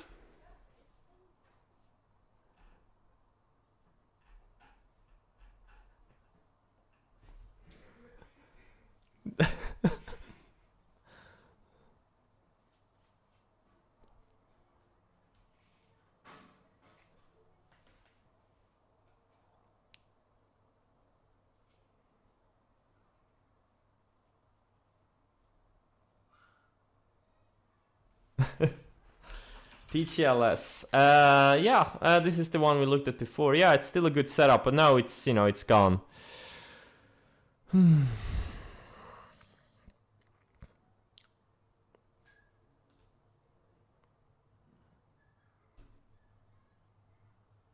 Watch this thing go to 70 next week.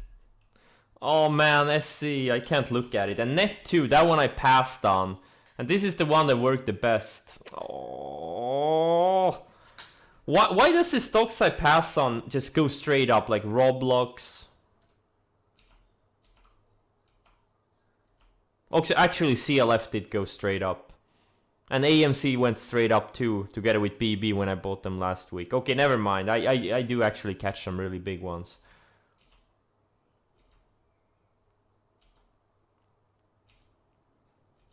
And BNTX took a few days, but it's been straight up since.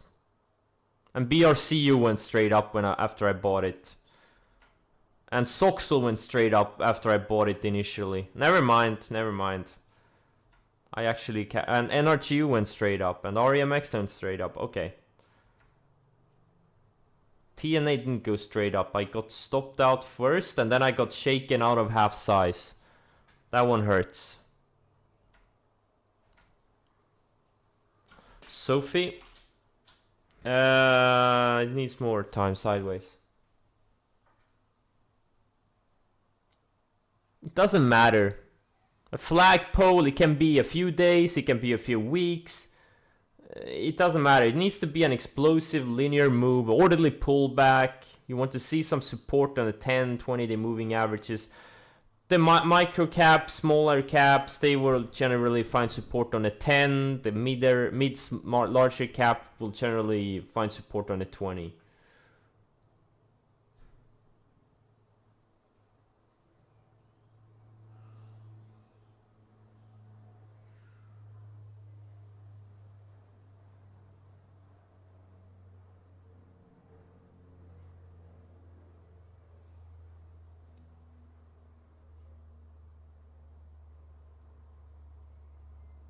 If you were in CLF, price target. I am in CLF.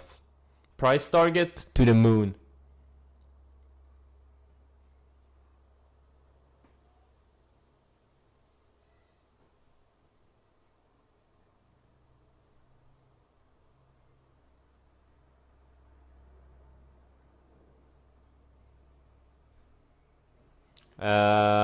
What's better? Having...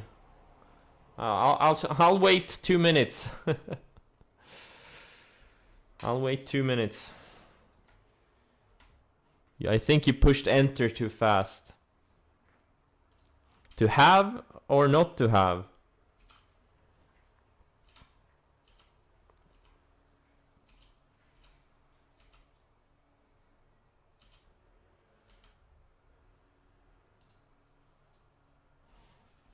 Man, I want to catch some. Like guys, like the only reason I still trade, like, is because, you know, trades like AMC and BB last week, when you catch something that goes up like 90% after your entry. Now, I had tiny size. I'm still kicking for myself for not adding when I should have.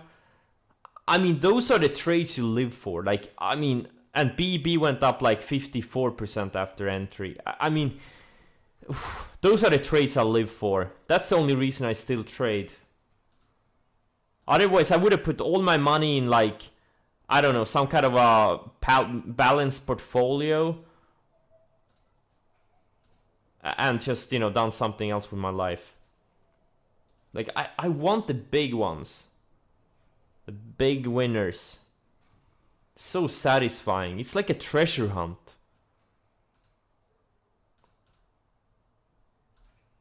It's like, it's just such a fun feeling when you catch something. And especially if you catch something on a big size. Size matters. It really does.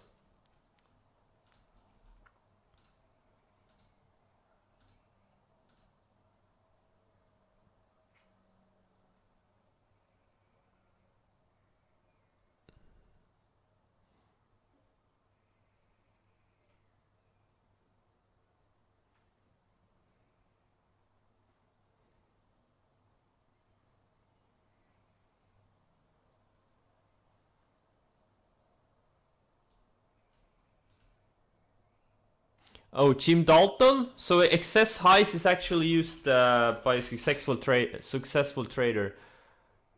Oh, but he's what? He's selling books. He's selling a service. Ooh. Ooh. Ooh. And he's in his 60s. So why is, if he's so good, why isn't like a billionaire or something? Is he a billionaire? Like, this guy has so many years under his belt. He should be so fucking rich. And he's selling courses. Yeah. Yeah, you know, look. Look, no, just no.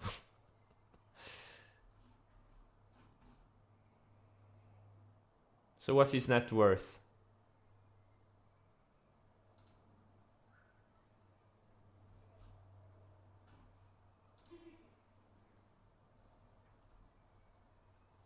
And where is his track record?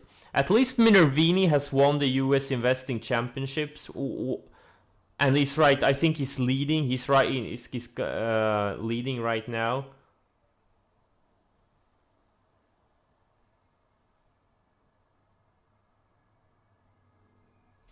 What's this guy's track record?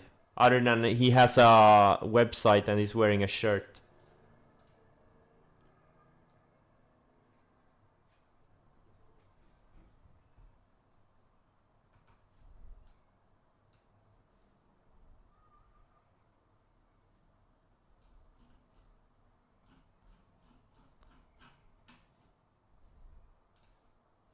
Man, there's so many snake oil salesmen out there, man. Oh. And, you know, people don't know better. They want hand-holding. And it's hard. If you're a beginner, it's super hard to know who's legit and who's not. I had that problem a long time. And then I realized, like, I followed a lot of people, and, you know, many people just went quiet after a while because they blew up. And I remember once there was this guy, I really thought, you know, he was a big-time trader because he had some, you know, some really great trade ideas. And then he, like, talked about this, you know, his specific trade. He had like 50 shares or something, or 500 shares, and I was in the same trade with 50,000 shares. I'm like, I'm a fucking schmuck, and this guy is trading 100th of my size. I've unfollowed him. Like, I literally went to Twitter and unfollowed him right there and then.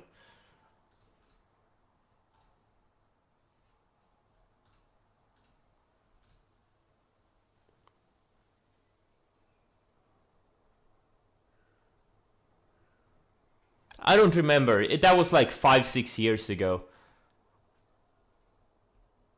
And back then I had a tiny account, and I traded like 100 times more size than he did. So just to give some perspective, and now my account is like 100 times larger. So I guess my size now is 10,000 times his size. I mean, there's so many mediocre people on social media, and some of them actually have some good ideas. That's the thing. But they can still be really, really shitty traders, which is amazing. I don't understand. How can you have good trading ideas and be such a, you know, bad trader? Because once you become good at trading, you can grow your account so fucking fast. You won't believe how fast you can grow your accounts. Especially if you figure out how to scale your trading, which is no problem if you focus on swing trading. You know, you can reach, 10 million so quickly once you figure trading out.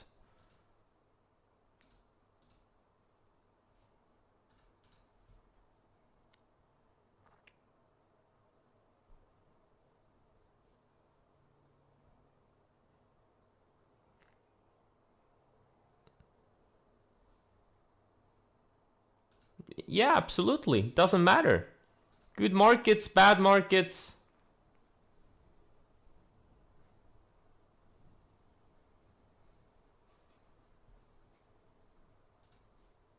The markets are good most of the time. That's not an excuse.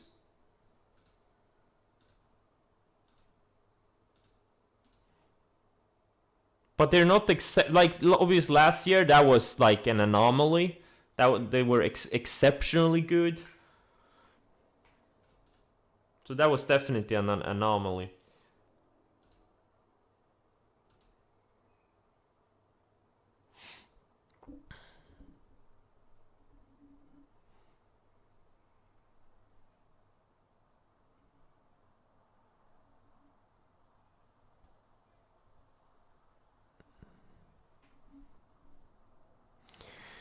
What resource would you recommend if you want to scale up your trading? The best source is you just do bigger size.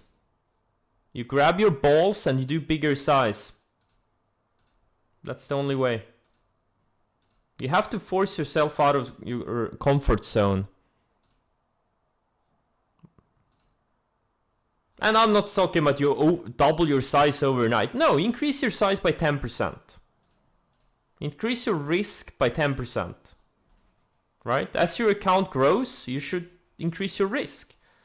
But it shouldn't in dollar terms, but not in percentage terms. Always think in percentage terms. If you double your account, eventually your risk should double too, like in dollar terms.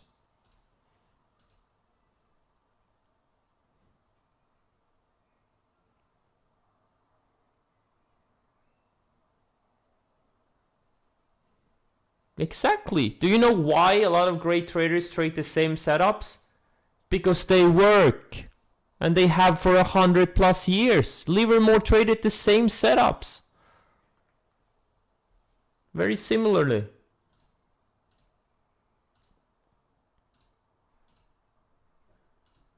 Now obviously different setups work in different market conditions. Like you're not gonna get high tide flags in a bear market. You're gonna get a lot of bear flags that have a lot of follow through. You live in Livermore?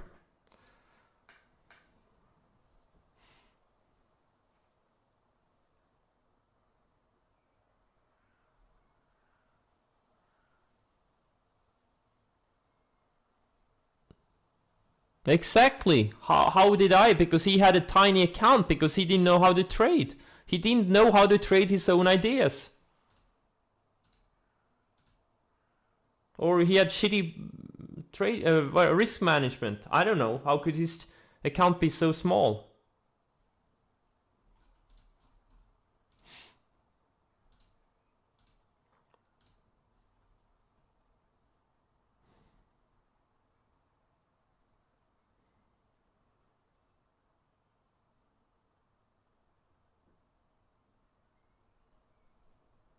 Yeah, yep, Snapchat shook us out, found support, undercut the 10 EMA.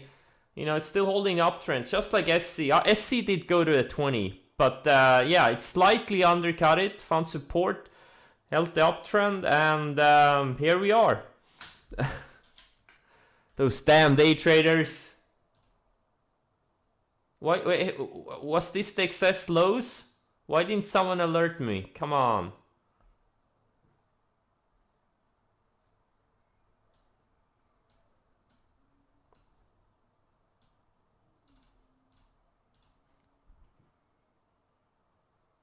The day traders got us.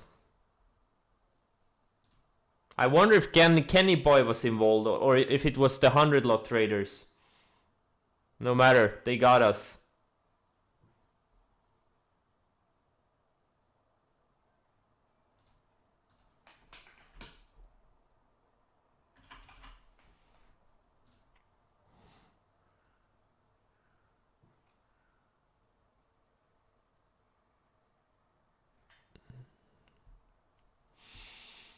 Oh man, I didn't realize it was this late. Did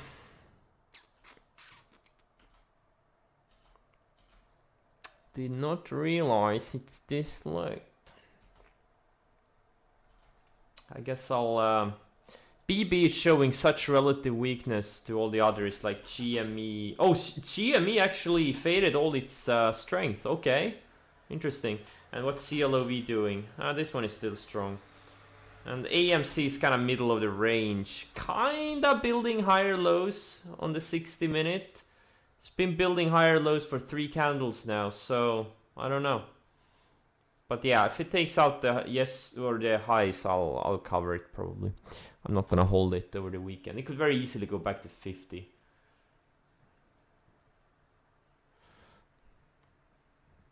mRNA, yeah, that's a beautiful flag. I set an alert on it. If it can go sideways another 3, 4, 5 days, could be nice. BNTX is also flagging. Another 3, 4 days, you know, look, there could be an add spot here. I'm probably not gonna add because I already have a decent position relative to the average volume of this stock. But it's acting well, really well. TMCI, what's this? Yeah, sure, yeah.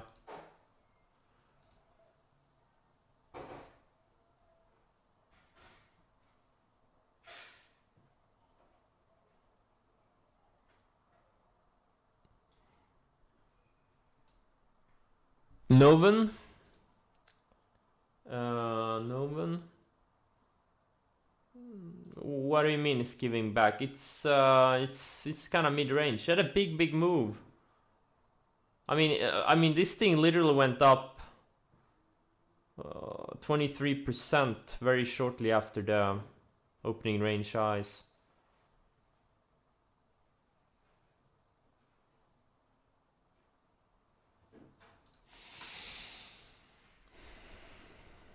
Seasonality?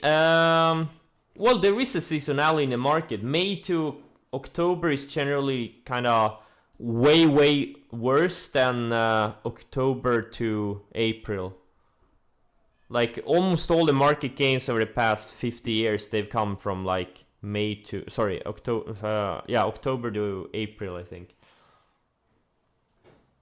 But you know, that's like on average. Doesn't mean you can't have, you know, great summers. I mean, just go look at the Nasdaq the past, you know, 5-6 years. You'll see many of just in the few recent years, the summers were great. Like last summer was insane. If you followed some stupid seasonality, like I probably doubled my account last summer, if not more. Look at what it did from June to August. There were some insane opportunities. Tesla. I was all over this Tesla. 3 times I bought these breakouts. In hindsight, not on enough size. No, that was last summer. Now, the summer before 2019, that was very choppy. It was all over the place. It reminds me of like February to May this year. It was up, down, up, down. summer 2018 was pretty good too. Like there was a lot of opportunities. Summer 2017, I don't remember what I traded. The indices weren't that great, but I don't remember individual opportunities. But also, you know, even if the indices go sideways, there can be individual, like, big opportunities under the hood. You gotta follow the setups.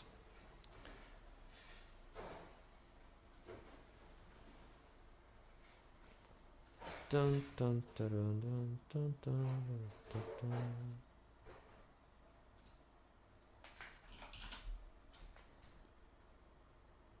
dun. Fuck off, David. Have a great weekend, and fuck off, David. David thinks I'm talking too much.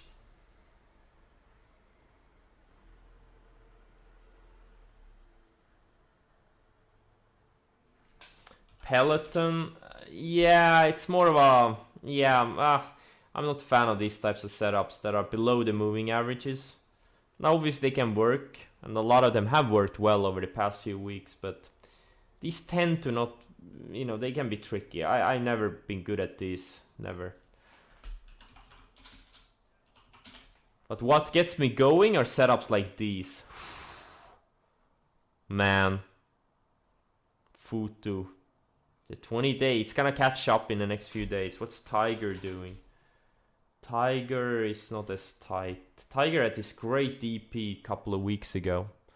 I didn't buy it because it was too illiquid, but if the average volume on this thing was higher, maybe 30-40 million shares, I would have been all over this thing. And also look, it didn't close super strong. You see? You're like, oh, what a disappointing close, right? But it doesn't matter, right? It had a few downticks. It was probably some day traders shorting it off the excess highs. And then found support on the 60, on the 10 EMA on the 60, and it's been straight up since. You won? Yeah, man, this... Oh, those of you who bought it. I think there was one guy who bought it here. And this is the reason you trail it. You don't know. This thing could go to 40. Like, this thing made a huge move last summer. 2,400% in literally a few days. So this thing has, you know... We know this thing can go.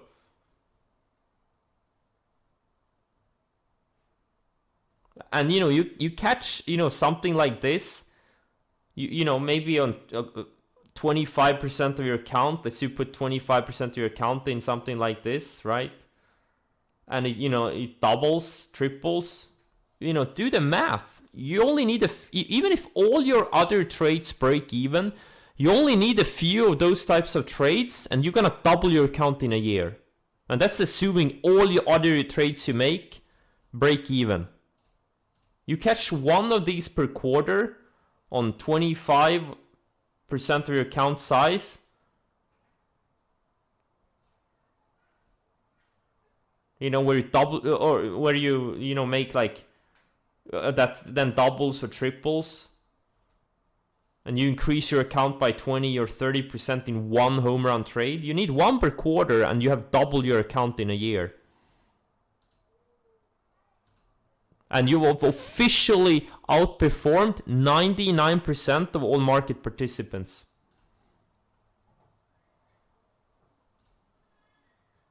Well, if you make 25% 4 times in a row on your account, you have doubled your account.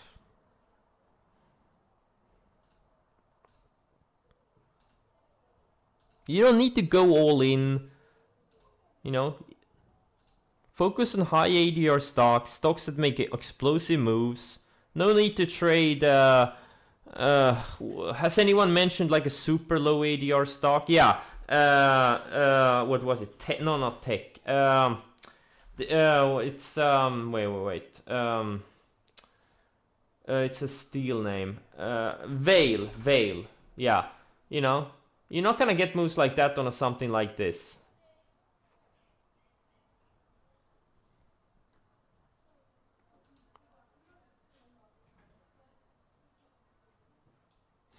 Can I make a blog post about excess size? Sure. I don't know what it is, but I'll make a blog post about it. I'm gonna put on a shirt. I'm gonna use a lot of fancy words, and I'm gonna attach a subscription service for $99 per month, and you guys can learn. I'm such a philanthropist.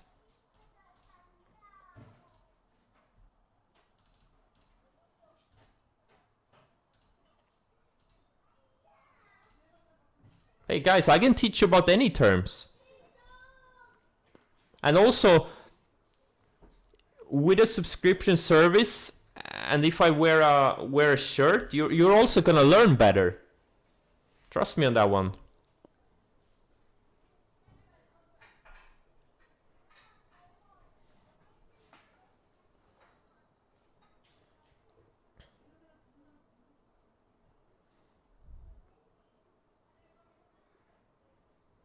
Look. If someone says something really stupid, I kinda gotta, I gotta capitalize on that.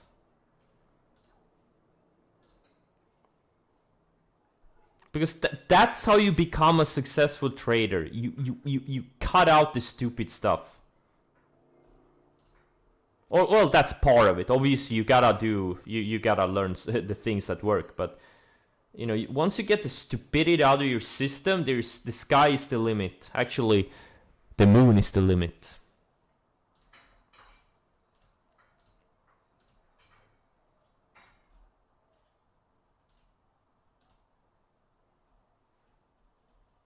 There's so many ridiculous things being... And even some of the traders like I follow that have post good ideas, but I kinda know they're mediocre traders. And they some of them keep saying this just weird things, but I'd still follow them because they have some really good like they're quick with news and stuff like that.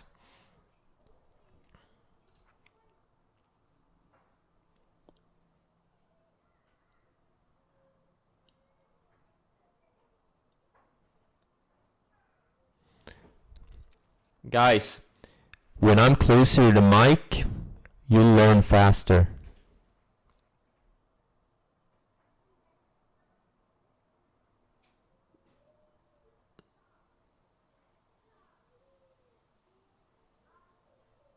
You've traded futures over 10 years and you found this Dalton guy's stuff to be complete garbage. Yeah, there you go.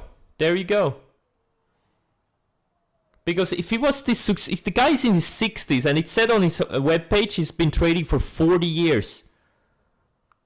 Now, if he was that good, like if I can go to from 5,000 to like 80 million in 10 years, that guy should be a fucking billionaire if he's that good, or at least worth a few hundred million. There wouldn't be a need to, sell some service. It's just so stupid, man.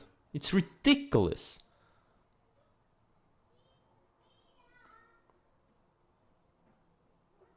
The fact is, he's probably never made any money trading, or he's made very little, so he needs to substitute his income. He needs cash flow, right? That's the fact.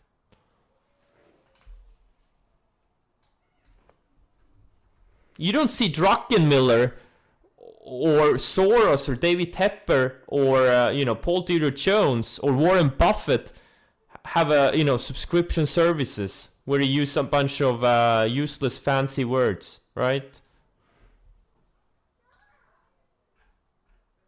Because they're legit rich. They don't need the cash flow.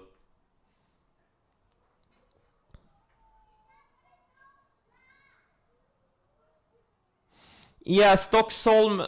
Yeah, that started like 4 years ago, and it's mostly my friends running it, the other co-founders. I'm not really active in it that much. I do it mostly for them. If they didn't want to do it, I would have no problem shutting it down. It's mostly a distraction for me, but I kind of think it's a good value add.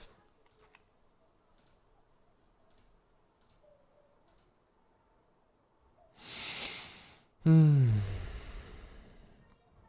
sub-service? BRKA?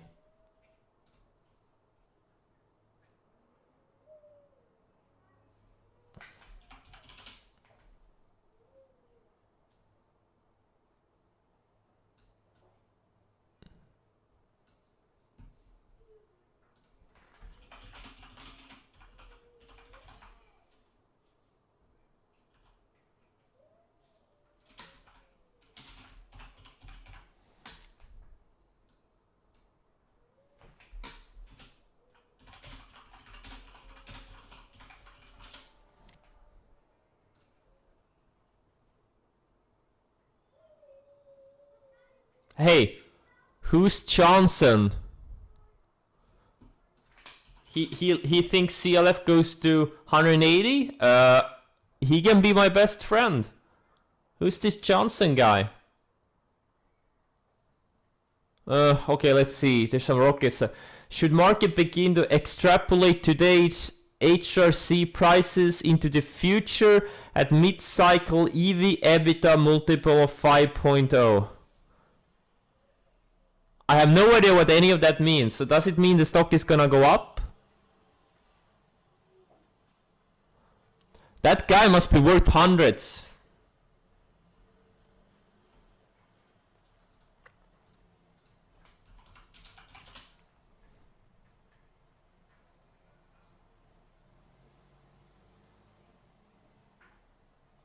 Look, if a Johnson guy thinks it's gonna go up, it's gonna go up.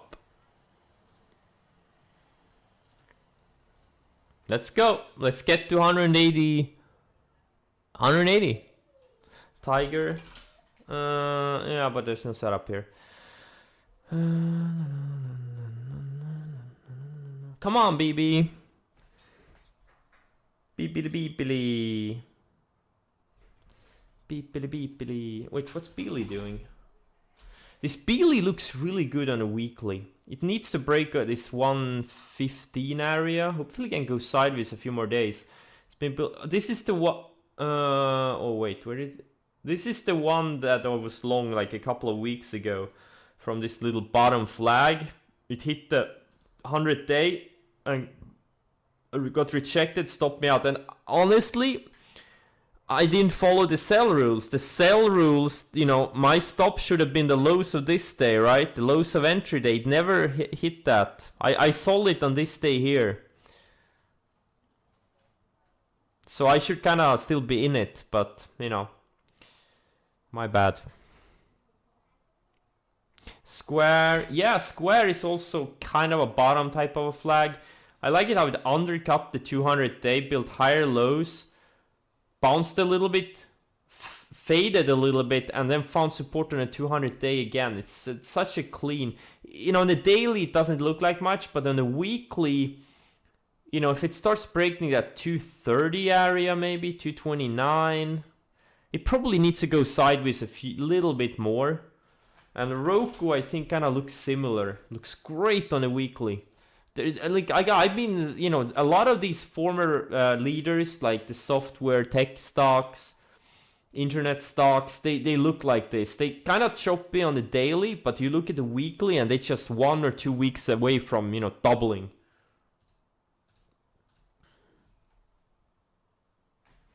So it's kind of exciting.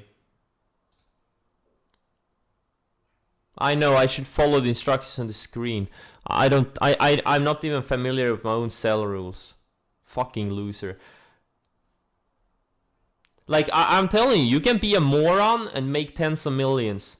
But you can't be a super moron. There's a difference.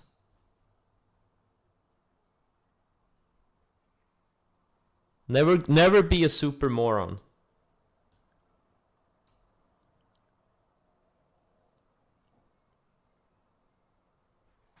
You can have a little bit of margin of error. You can fuck things up. I fuck things up all the time. And I've still had really good returns over the years.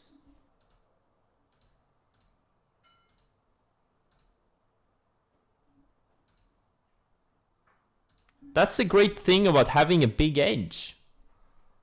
If you have no margin of error,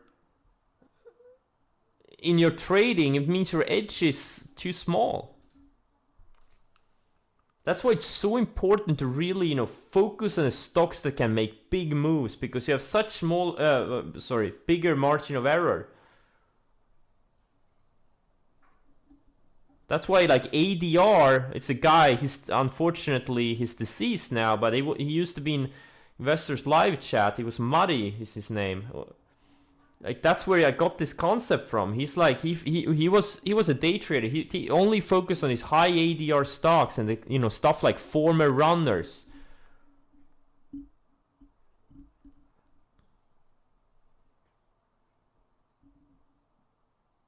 And now sometimes low ADR stocks can make big moves.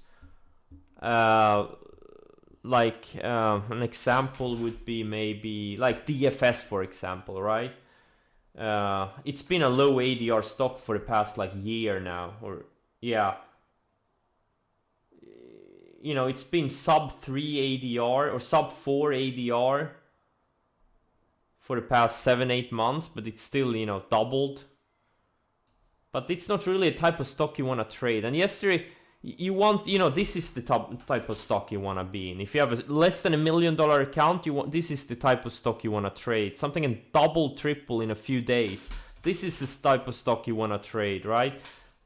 This is the type of stock that you want to trade. You know, a former runner, something that has made a big move previously. High ADR, right? BB2, high ADR, former runner. This is where the money is. Not trading something like, you know, and like yesterday I was talking with a guy, you know, he was like really bullish on now, and I'm like, why trade this thing? This is not a trading stock. He was convinced it's gonna 550 plus. Yeah, absolutely, I agree. This company is probably gonna double, triple over the next few years. It's a great business, but the stock is shit. This is a horrible trading stock. Horrible. It's all over the place. Look how choppy this thing is. ADR 2. It's mostly a waste of time.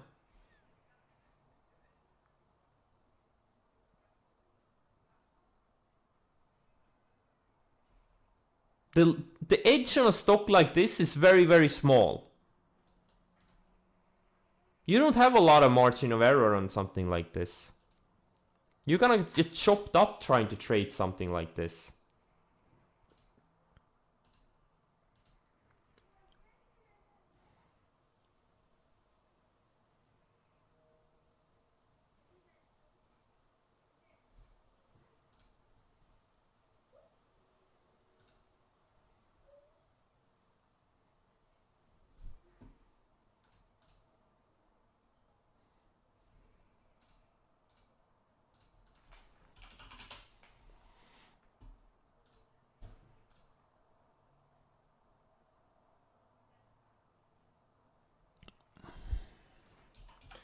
Core. Yeah, I know someone mentioned it down here. Yeah, it had a little bit of a, you know, mini IPO kind of a flag. I don't know. I didn't really see it. It would be better if it flags now, goes sideways a few weeks. That would be something I would be interested in. Well, actually not. It's too thin for me, but you know, it would be a setup I would like more.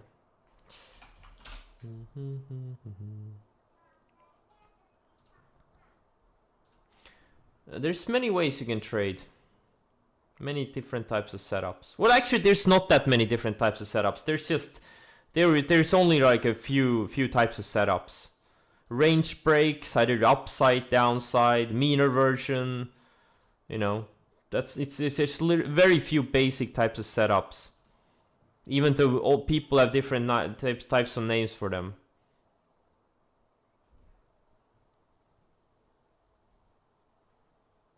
I'm trying to think of, yeah, like dip buying, like something like this, a setup like this. It could, in this case, it was also kind of a mean reversion setup, but buying a dip in an uptrend, you know, shorting, buying parabolics or overextensions, buying or shorting range expansions, or buying or selling in a channel. Like those are the, you know, types of trades you can do. You can do them on a daily, intraday, weekly, like day trade, swing trade.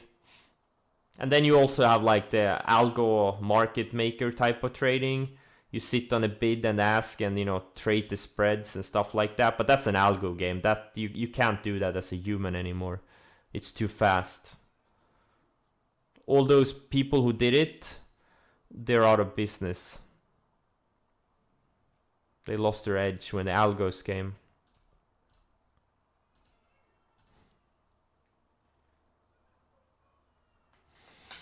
Yeah, high tide flags. If there was one setup I would trade, it would be high tide flags.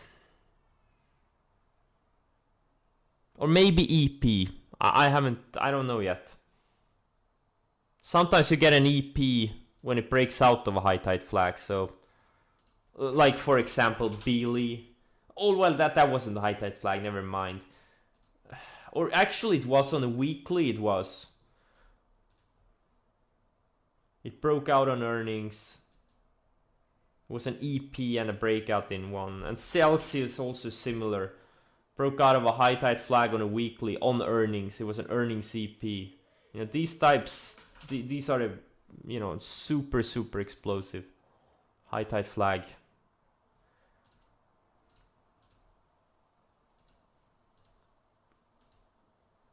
Best of the best.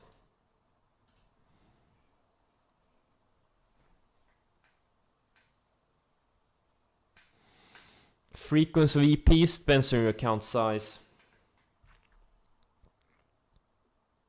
I don't know. Not sure. I mostly focus on earnings related EPs. I kind of ignore the biotech and stuff like that. What's Novan doing? It's holding. It's below VWAP. Yeah, we'll see.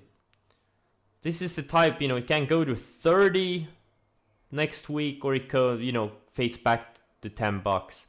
It's kind of hard to know. Is it legit news? Is it legit money buying this thing? Or is it just Wall Street bet people, you know, scalping this thing, and if it closes weak, they're all gonna bail out of it?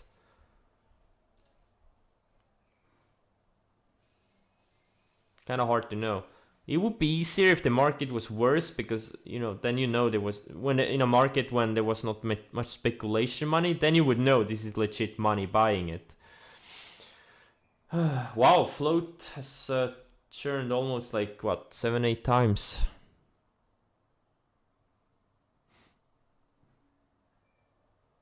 Well, 22 employees for a microcap stock, for a microcap biotech, there's nothing wrong with that. It's a microcap stock. It's a tiny company. Doesn't mean anything.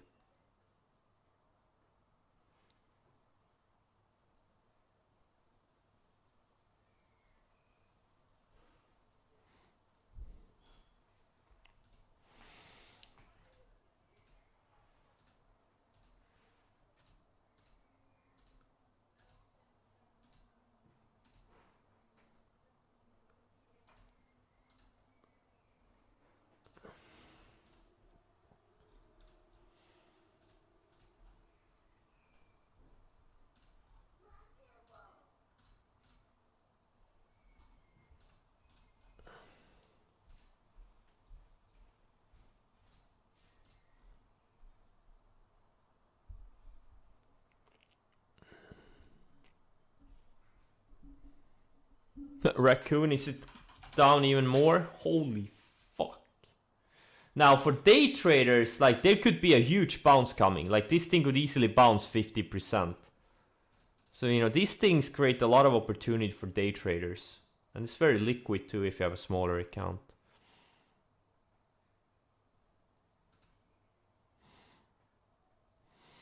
HIMX.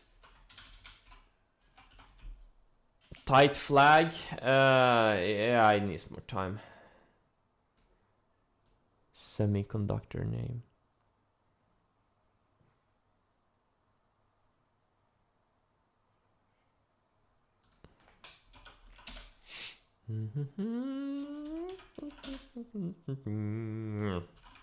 Icon, IPDR, IPDR, IPDN.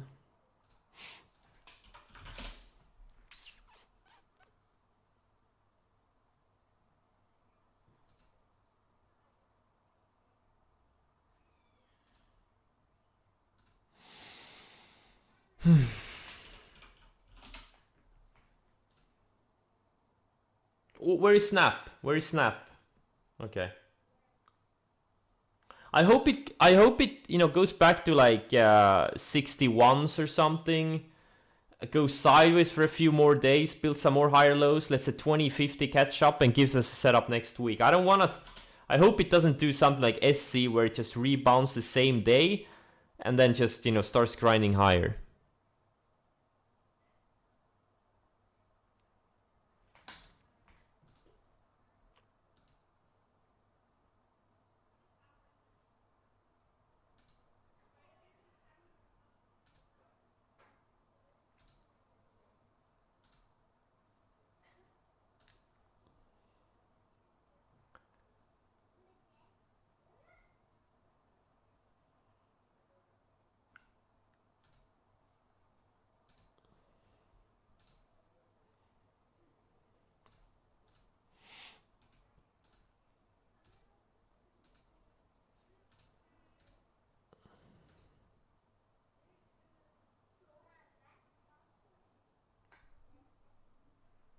Okay, fuck it. It's getting boring. I'm gonna do something productive like catch the last sun, get some more tan.